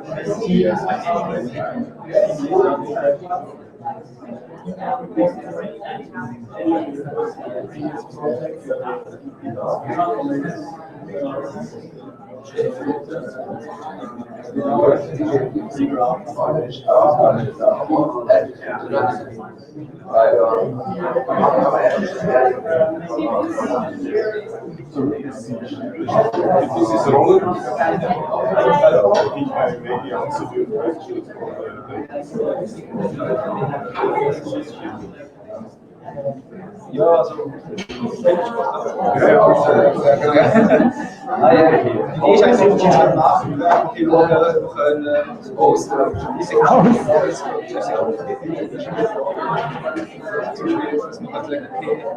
ihr schnippelt sich mal auf so machen sie da. Das ist eine Datenbank ablegen, das müssen wir nächstes Mal so 10 bevor ich zu witzig das mache.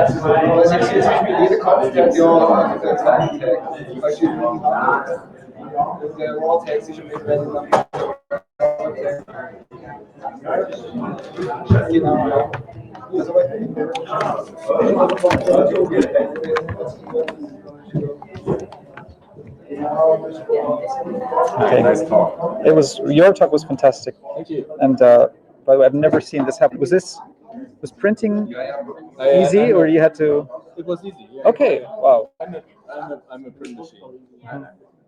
I'm really sorry. But I'm a print machine. No, this is okay. I mean, the wood will grow back. You know, we won't. So anyway, this is great. No, really. Did you manage to find a team? You guys? I found a team. On a I good would start. like to approach you later on a different matter, and maybe you have an idea or two. So I would like Absolutely. to talk with you. Sure. Okay. Good. We'll do that.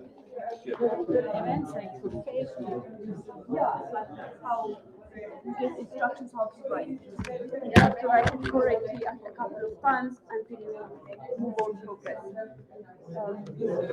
So anyway, the idea is this one By is the way, very simple. isn't this dangerous? No, it's plastic. This one. Yeah, plastic. Maybe the sugar's dangerous.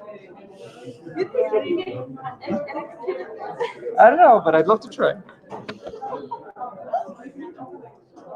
Do you know anything more about this? Anton? A-N-T-O-N. Yeah, I registered it for it, but I couldn't get it somehow. I got the invitation and everything. Yeah. But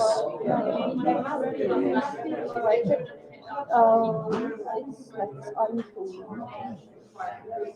so I have a user account, but I'm not sure what to do. They asked me for a school where my school is. I want to register as a student, and so should auswählen jetzt nicht da. I can just pass it. Ah, look, I'm in. So in which class do I go? Let's say first. And let's look. They have German, they have mathematics, they have what is that? Sachunterricht. I think they have music. They have everything. Let's go.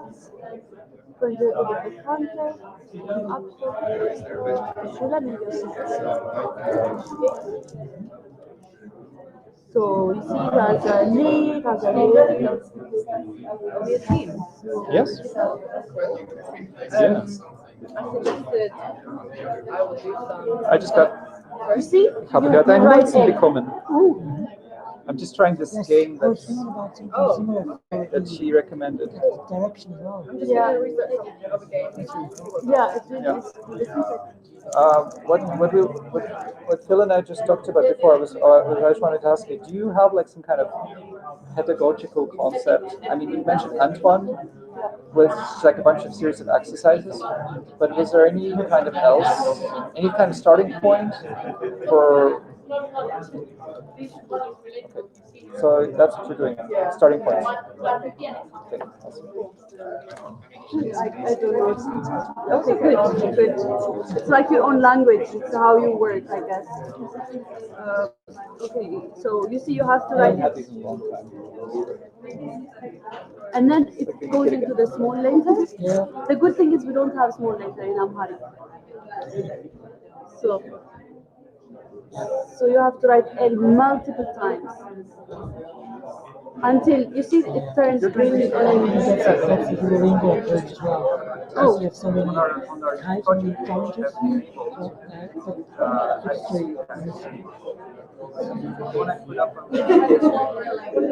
Like there's like a small yeah. Oh, you can change it? The master. you have like the Avatar. every now and then they dress it up as well. It's very animated. Yeah, basically it's just for us to use and share links. That's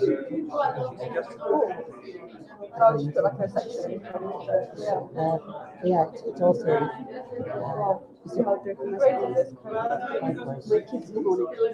a company called Hackney. This is like a learning type of I created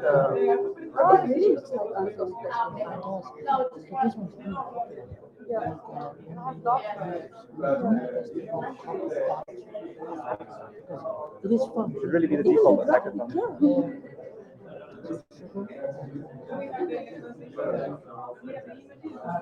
Also takes like feedback or you can also speak.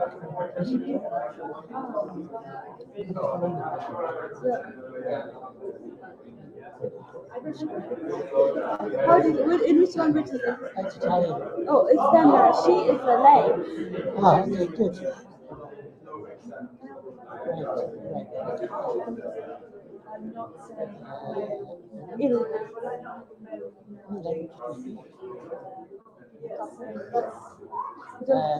Is the bit Manjaro fun? Which one? Is it you? Is it you? Iterate. Manjil fun. Manjil fun. I think it's Manjil fun. Try this. Go to the bottom. You don't need the action. But basically, they have kind of like fun so every day they remind you of Not that anonymity is a very good. It's really, it looks very similar to Anton, I guess. And mine, how I imagine is going to be very black and gray and white. We're currently listening to this book. Yeah, and how people suffering from this come back to not be addicted, just It's a challenge.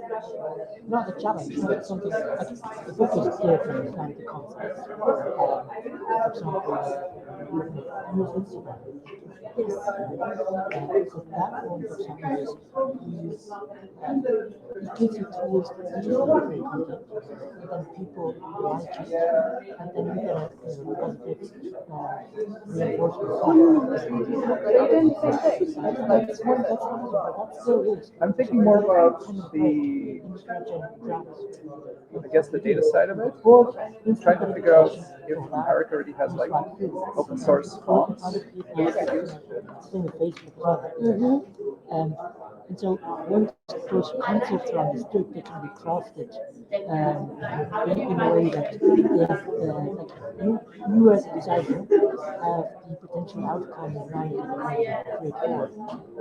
Therefore, you can then craft the stimulus to reinforce behavior. How do you do that? No, I get it, but how do you do it? I don't know. I mean, it depends on case to case. How would you do it in a learning? Again, notifications is one thing. So like push notifications, Personal like notification, on the notification? phone, like every day at a specific point in time, for example, you get that. Or also, you know, like if you learn something, it doesn't matter whether you read the whole content in a day. It does matter because it's less effective than if you maybe read a chapter once a day. Every day read a chapter, right? Because you then kind of keep learning for longer. And depending on how you break it down, how long the challenges are, kind of what they build up on, maybe kind of gamify, like probably can collect something. For example, my son likes videos and or songs. He likes songs. So if they would win a song after doing the challenge correctly and being able to write, or at least happily, for example, if they would successfully finish the first alphabet, and between the transition to the next, they get some type of reward. Just finding it to you, continue on listening. Okay. So maybe a reward. Would be nice. But I think, this is very much, there's a second stage. I think the first one is like, how should the game even look like? Yeah. And then those kind of mechanics, it can be added up afterwards, right? How would you imagine? Do you have already an imagination, an idea of it? Not that much. I mean, I see what we've done here, and like in the most simplest cases, how to work. What I'm wondering is, how does it work in the edge cases? And like, what are the edge cases? What are the tricky things? Is that the edge case? Tricky, okay. In your language. At least, and how we can solve. Yeah. It's the most challenging part that we have. Who's character? Who's challenging character? Would be, I mean, you be the judge. Maybe characters like this, but I also have characters with 4 steps. With some of. So let's say if you have it kind of grayed out, or like grayed, so like the Antonaut, and you would also have to kind of draw it the same way. I think that's very good to do. I mean, it's doable, but I'm not sure if that would fully satisfy your idea. With this drag and drop, turning the line into a shape. Oh, but that's the first. That is completely different. The drag and drop will be, for example, at least in my head, it will be the first thing. One of the first things that will open will be just this simple line, right? You have this simple line, and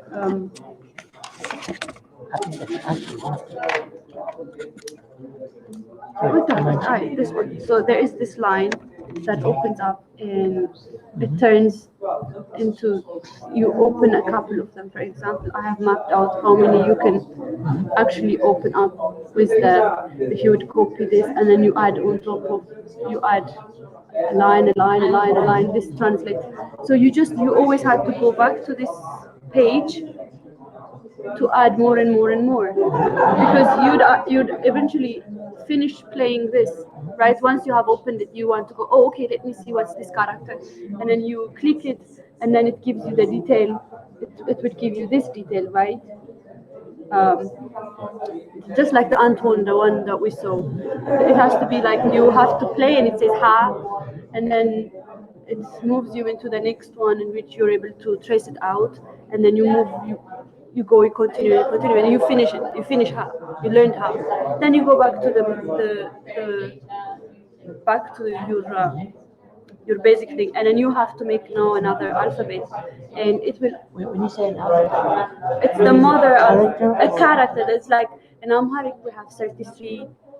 We call them mother alphabets, and in between, like in the presentation, it's much simpler. Could you share, by the way, the slides? Would you mind if I post them? Post them, of course. Do you have them as email? Would it be posted if it's online? Then would it be for the public? Yes. It's basically the main idea of someone, a programmer, an Ethiopian programmer, can then snap and do. So there's two ways to look at that. One is if someone else does it for you, that'd be cool. Could then message the other person and say, hey, you want to team up?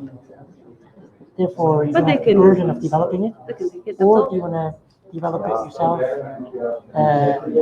And I mean, they can do it. I'd be. It really doesn't matter. Publisher. I want. If anyone, there are people doing it. I want them to do it. I want them to do it. There's a good place for that called Speaker Deck. Yeah. Upload like people just play. Yeah. But I was asking more for us. You don't have to make it public. You can make it public as well because there's not much information or material with. So anyone interested should be. Show us what you want to show us. That's the important thing. So the important thing is, for example, you would start. This is the main thing. When you open it, you would start This is like passive. your status. Like that's how far you're 100% complete in the game, and every one of those systems become dark. Yes, when you finish it, yeah. The empty one can be just a share, or I can just delete it. Okay, I thought that was. Maybe you get a little piece of cake.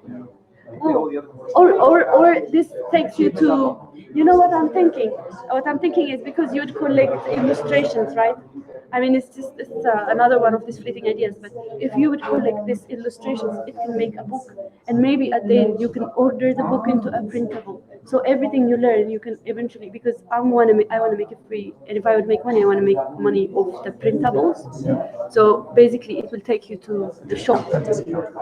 Don't give things away for free, but you can give away discount. At least the first alphabets, at least the first couple of them, I want it for free, and then the rest people would buy. But the thing is, even kids in Ethiopia don't have an exercising.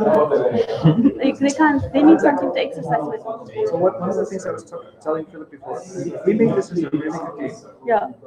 Not just for people who are know or interested in learning, but just a good game in itself. Yeah.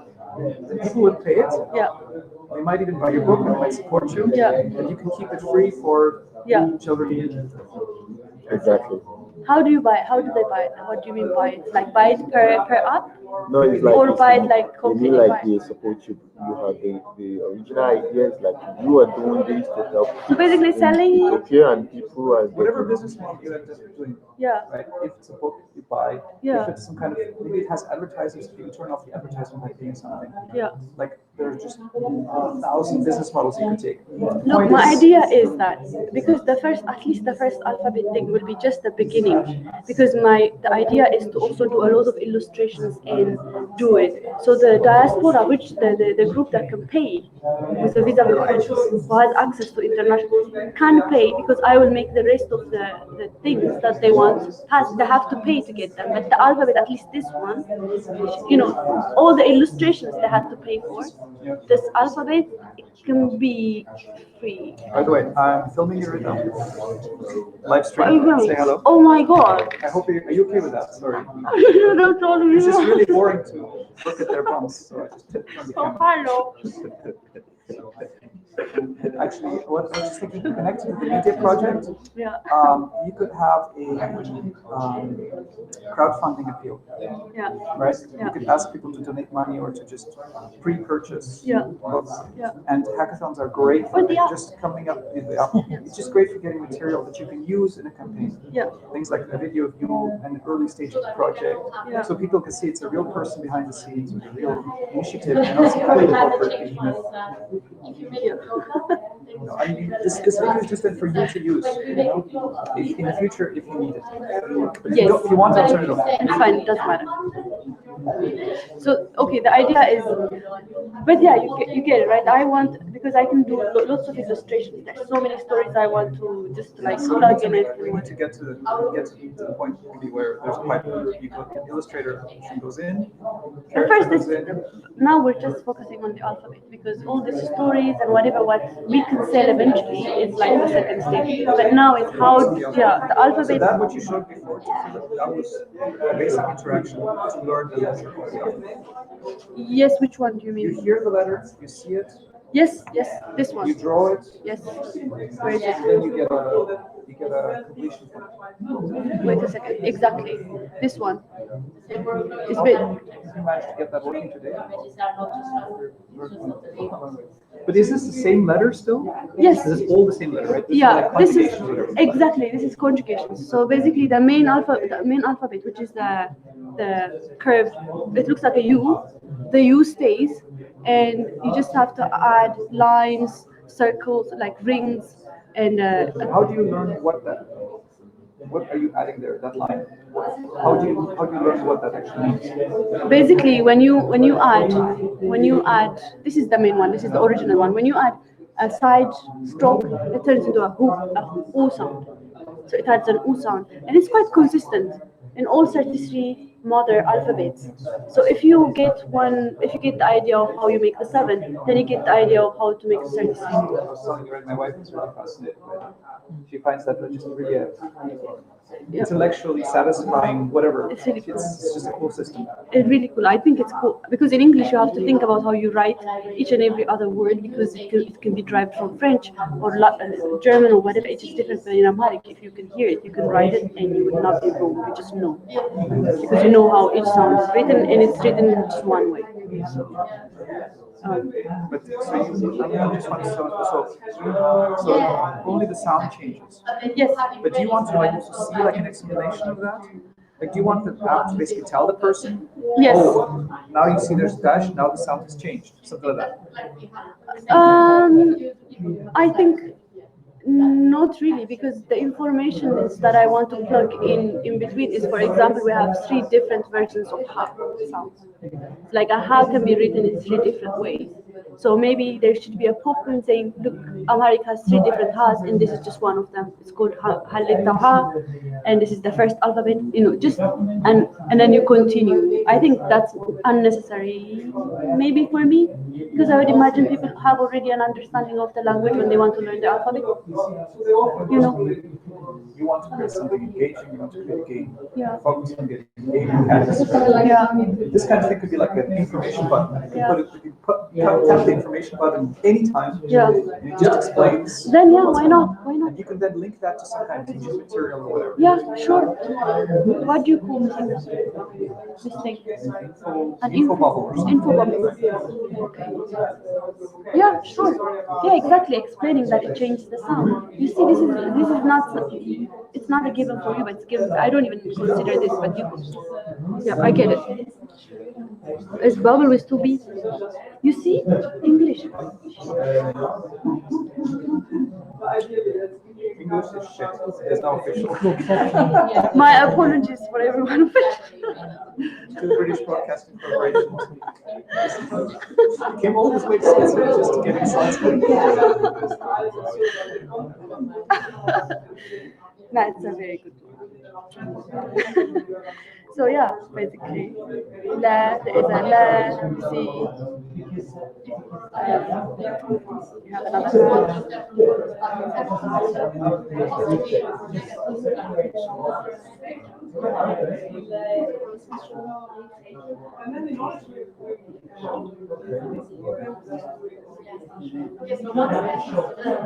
Now it's a very interesting, an extremely interesting language. And each alphabet can be used as numbers. Yes, it can be used as numbers, and there is a calculation to it because using this numeric system, you can basically you can have infinite amount of options, and you can just keep on writing numbers. I don't know, you just add 000 in the Arabic numerals, but then this one is like way, you could just go on and on and on and on and on until you get tired. Yeah, they were explaining it to me and I can't follow this. I have to watch it 3-4 times to understand it, but these are numerals as well. Yeah. So how do you say the numbers in language? We use the Arabic numerals, like the ones you use.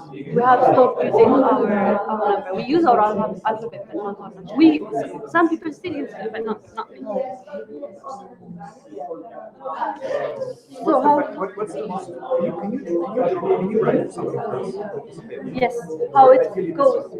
Just write some phrase. I don't know. I just love to see you writing in Amharic. Oh, you want me to write an Amharic? Sure. I'll give you markers. What if it's an insult? Maybe you can write your name with that particular. No. What?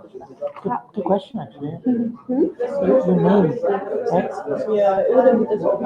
Write your name. Shall I? Yeah. Oh, you said no. No, not at all. So I write my name then.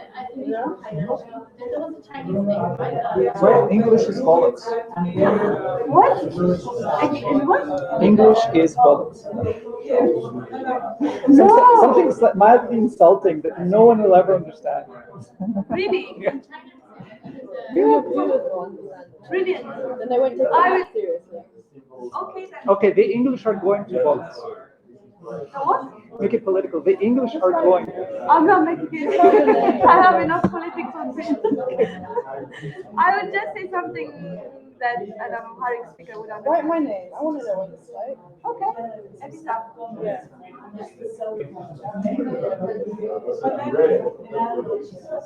Ebisa? Yeah. Oh, that's interesting. Like, That's exactly. Shall I write Oleg? yeah, why not?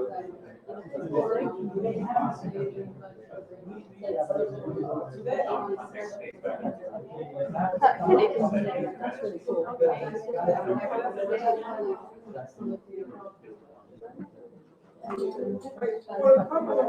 Sure. It's feet, Oleg.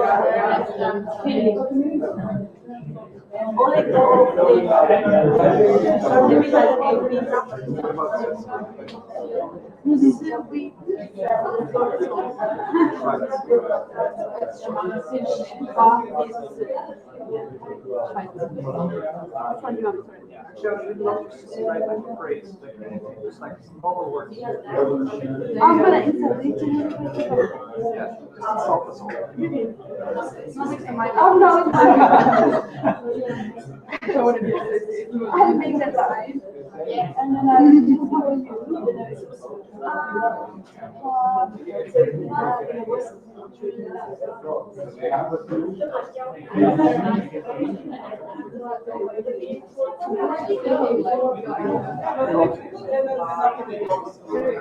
well, it includes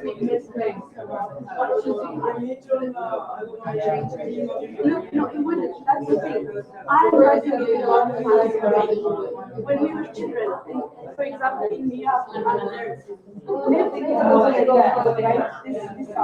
mother alphabet is like this, right? But when we get fancy or whatever, we write it like this. And as children, we start like this. Yeah, so the idea is we have to really make it geometrical, that it's very simple, it's very easy. And then once you get to it, you understand the meaning. It wouldn't change. No, the way you say it in the computer, I don't know how, but it's more like advanced, very fancy. Yeah, it's not basic. The way we write it, when children write it, they write basic like this. For example, math, kids, it's the M sound. They write a circle, and then they write a circle, and then they that makes some mess. But if you would ask me, I would write it like this.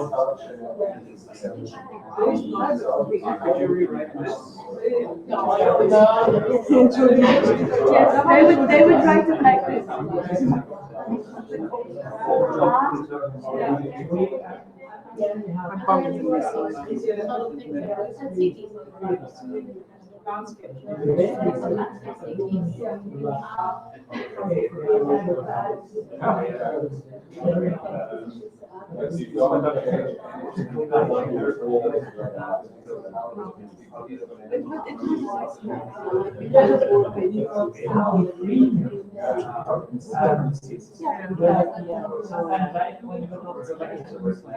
No, that's a full stop. So the dots at the end, what is that? Full stop. Oh.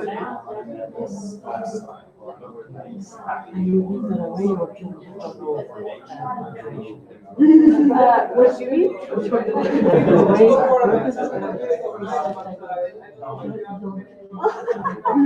They would not, in fact, they would try to like between the words, they would put two notes and then at the end they would write. Wow. So cool. I would love it. It's more like think of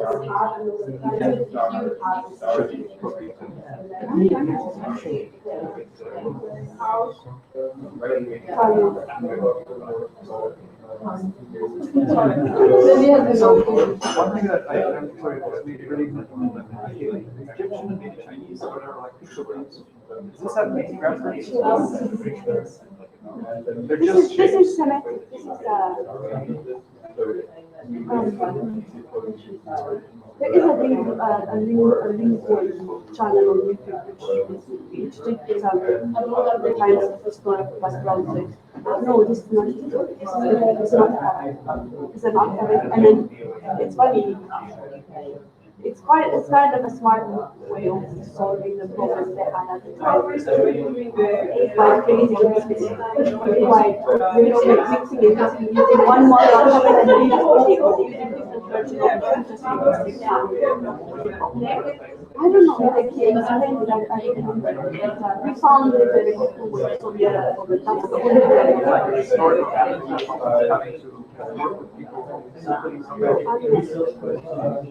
Chicken is very happy.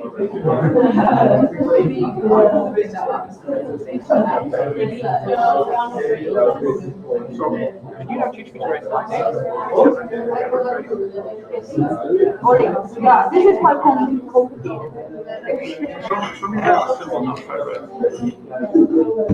On this one? Really? Oh, that's even better. I like that. I like that. So let's go.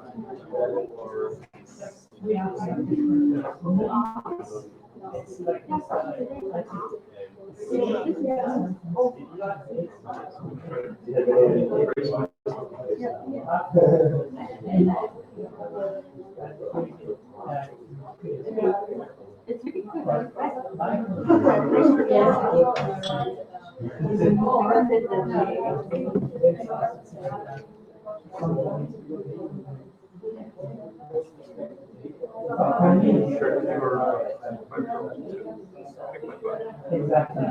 That's so good. No, I'm really happy. We need to record you because just saying that in the app. Go ahead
So how is this changing? Yes, I think this is a big part.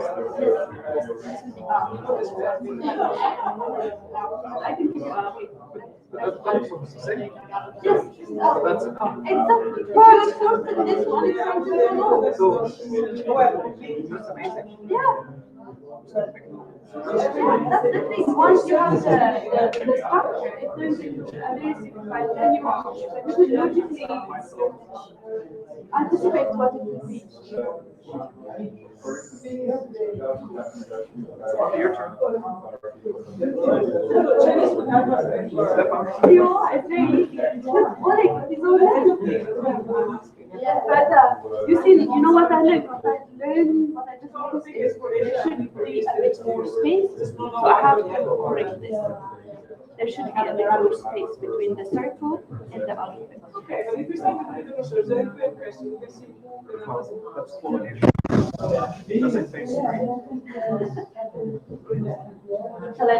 You think a lot like the designer, you want everything to be precise and also messy.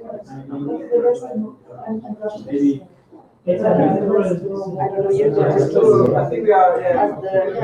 If we can, if we can now, we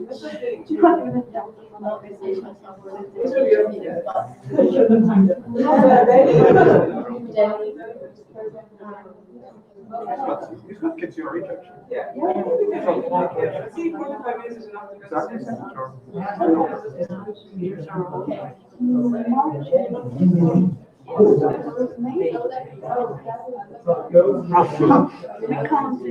Very good. I think that age range goes way too quick.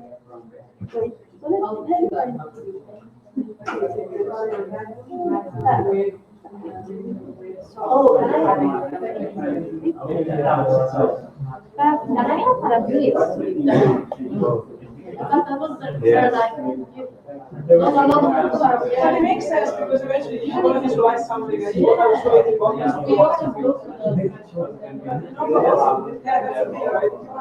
You always have photos of something. we usually get it. You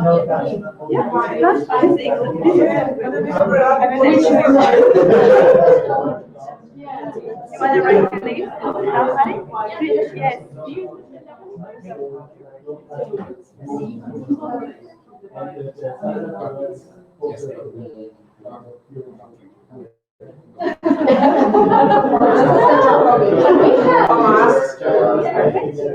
Yes. And then it's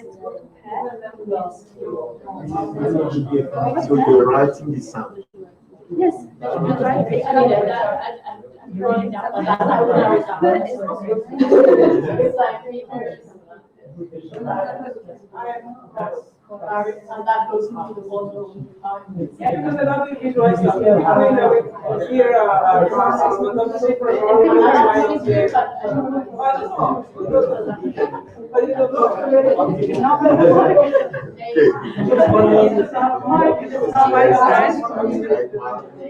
well, the way I was like, yeah, we can. So I have to find map. We can have one of them.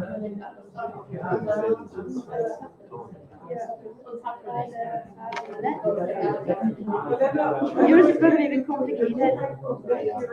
I think it's yeah. This is it. It's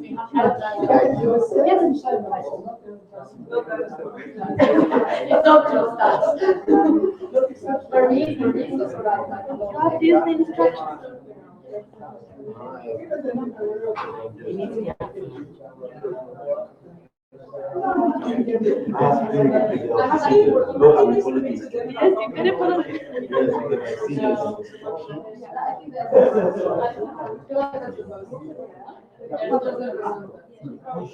That would be covered by a life. That's different. Yeah, and the point. And then down. And then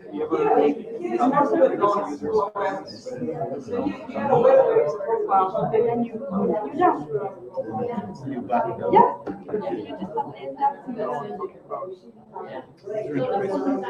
Wow, what you mean is high five. That's the most difficult part. Okay. So these are the rules you learn, like the learning the ABC. Yes, outside. yes. There's a Which one is this?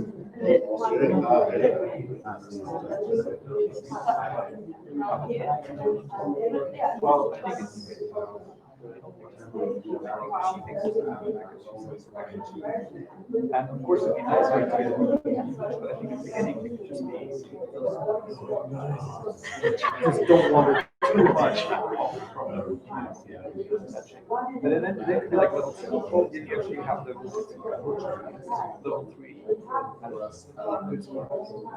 Yeah.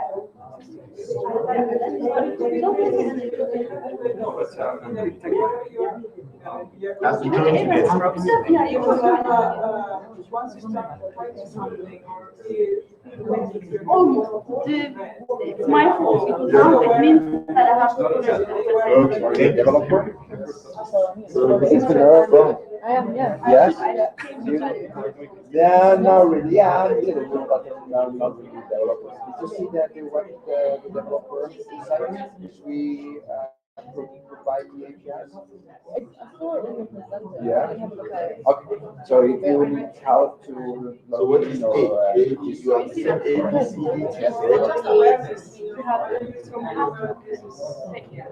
No, it's different. It's different. This one you said you are You're going to look into it, see this one.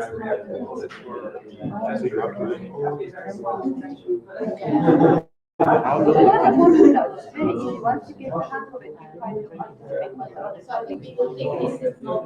So your objective is how you can program click it together. And then the graphic comes to say 1, 2, then explanation. Explanation. That's it. Drawing the land executed first. The canvas. You know, I look. Give me a second.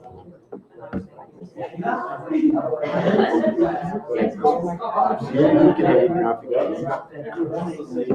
This is the what the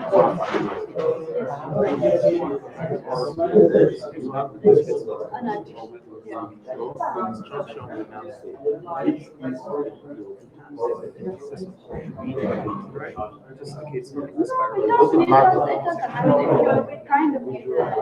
form people get the test. Okay. See this? I can change that.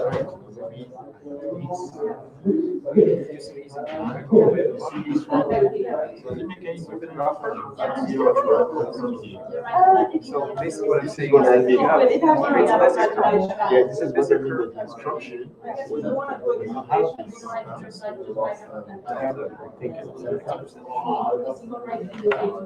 So I guess we never. When you did the video, you said something practical. So it's something we need to do. But then the video.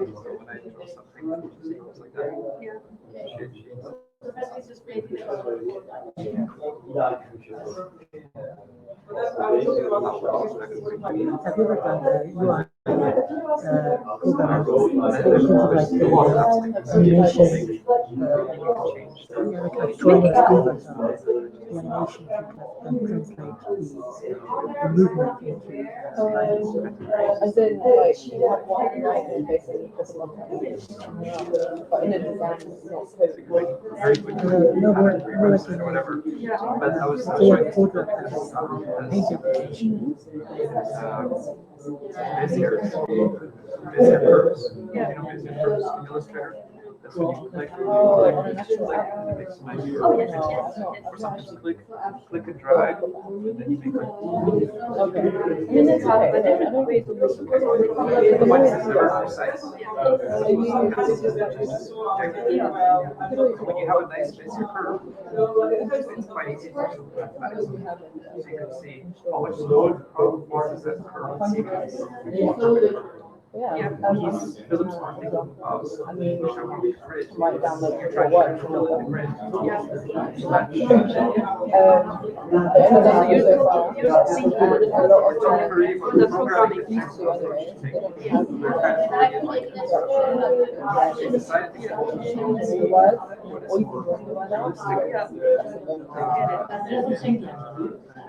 I found it, yes, but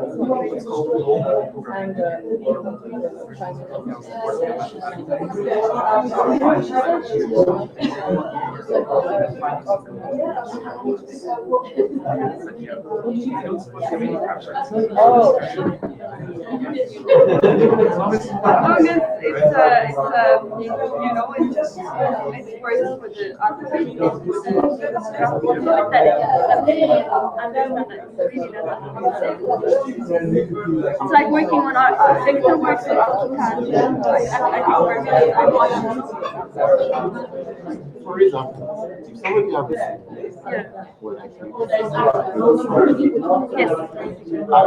Yeah, like this, for example. If you, for example, now you're in to learn about and then I can have the first place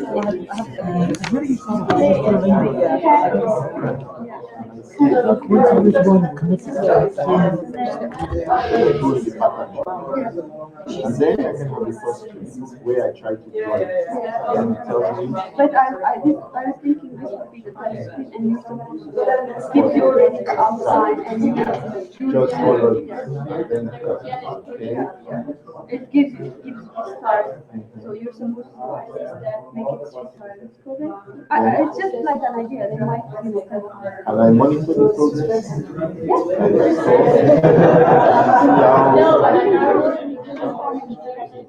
I yes.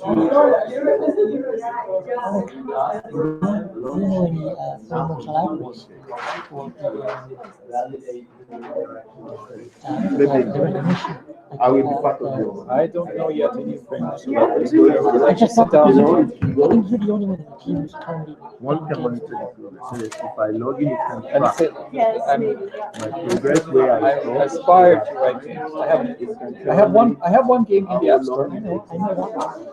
My Jimmy Blitz game. In fact, it's not in the App Store because I keep forgetting to pay my $100. Somehow my credit card doesn't work because it's an Apple account made in the UK. I don't have an active UK credit card.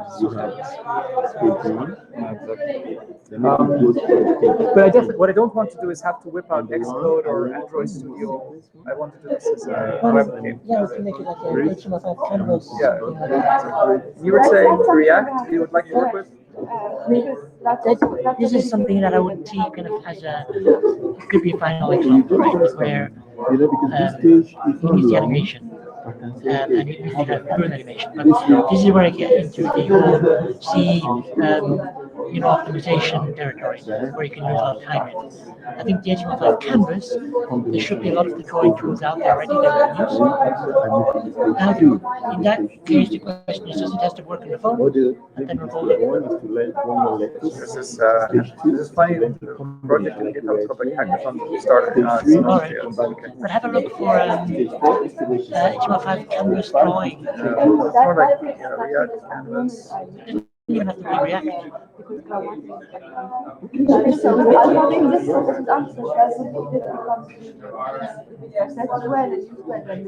No, you develop audios like this. Yeah, I don't know. My default thing to work with it would be something like Paper.js, but that is so out of date. What are people using these days? I wonder.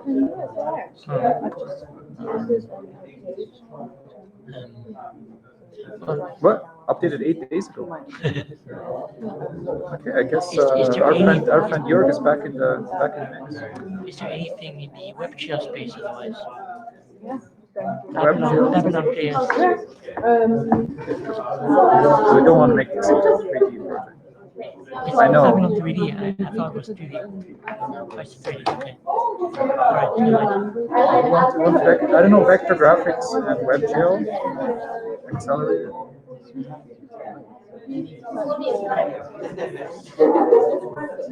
Yeah, 3GS does the shapes. This is pretty cool. Physics simulation, vector matrix operations, pretty low level. But yeah, something, if there's a library that uses this, that would be pretty cool.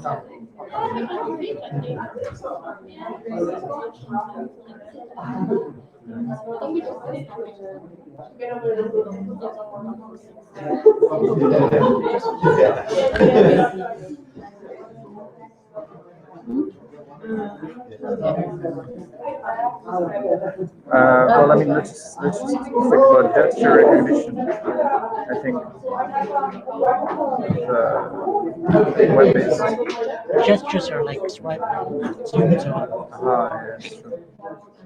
You really just need hand input, which I know there was a project at Leap ages and ages ago. I did an HTML5 canvas Do you know drawing. there, by the way, are like 2 or 3 people from Leap today here? I don't actually know who they are. No, me neither. Okay. Sorry, you were saying? Yeah, that was ages and ages ago. There was an HTML5 drawing. So that's why I would just say. But what's the term for that? It's like no, but you know those Palm Pilots where you had you were drawing into them, and they were recognizing your writing. You know, Palm OS. You really want to do that? I mean, that's character recognition as such. Yeah, but hello. I know. That's what we're working on, right? The point is more. That's freestyle then, right? No, I mean it's no. You never used the Palm OS. You have to write into this area. So this was like the screen, and then at the bottom there's this area, and you have to write numbers in here and letters in here. The point is that they created a special alphabet, which was very minimalist. Like with not so like you didn't have to draw the full letter. Basically, you just draw kind of enough so it recognizes the letter, and then you could very quickly write. Yeah. You know, I loved it. I learned to work quite well with this. But I'm just handwriting recognition. Yeah, handwriting recognition. Graffiti too. Yeah, exactly. I mean, this is what we're basically talking about. Handwriting recognition.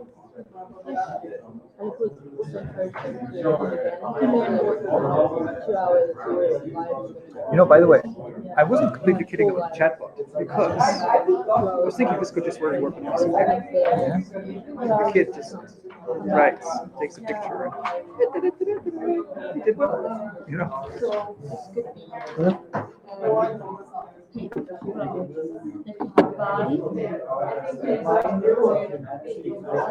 There's only 50 projects in JavaScript. There we go, open source library.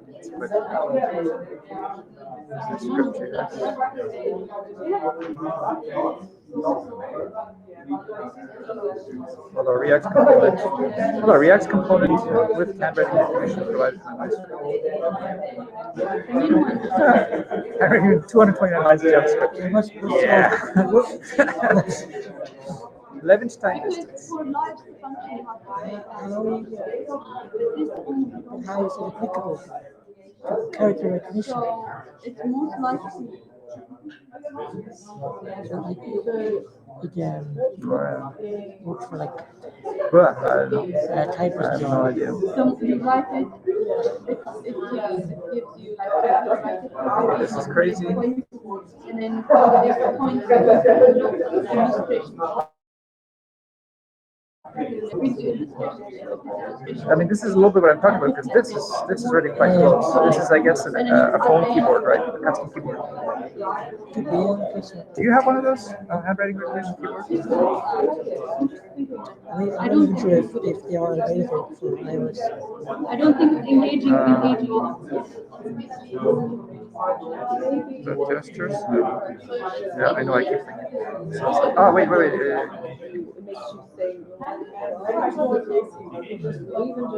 It makes you say, that makes sense.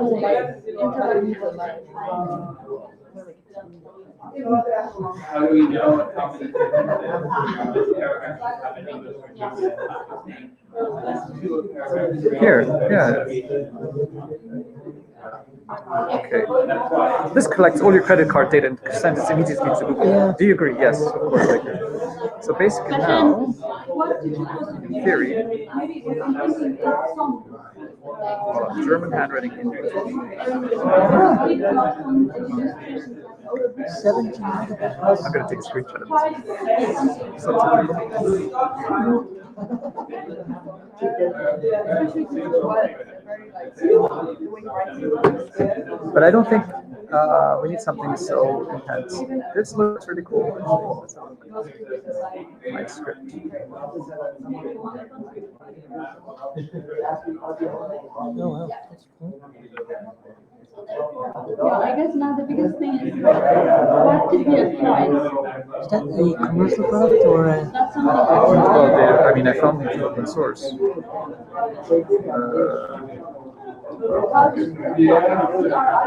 Yeah. But there you go.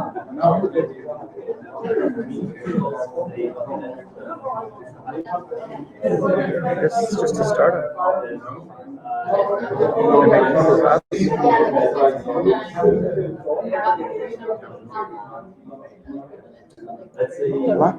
Lunch is like an hour until 1:30-ish. If you want to grab lunch, and just tell them hackathon.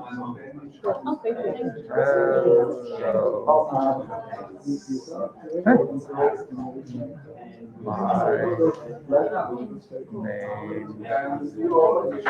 You could put a bit more effort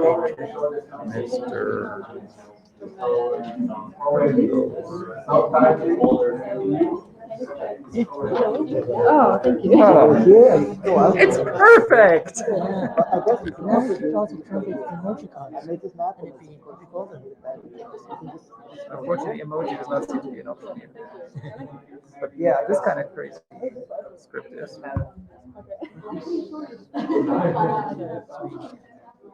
That's kind of, I was thinking as well, like if we have a script that's like close enough. Oh, and that's actually in translate. What's funny is even if this is already correct So let's see. like a big chunk of it. That's pretty cool. Why do they have to mark it? So this is a NPM package, JavaScript library.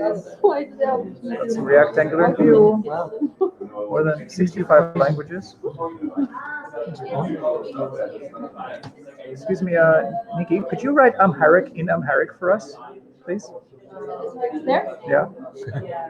Because we actually need to. We can't find your language if we don't know how it looks in its own language. In English? No, in Amharic.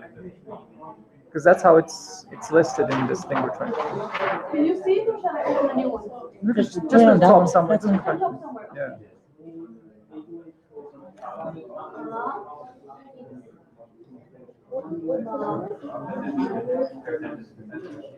Okay, so it's not that, huh? But I guess it's I would be surprised if they have it.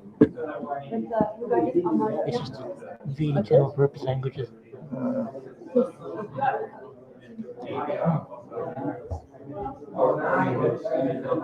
That's not Amharic, is it? No, that's not Amharic. I'm just disappointed to see an insult. Because Oh. I was just testing this. See, this is a. Should we change this word?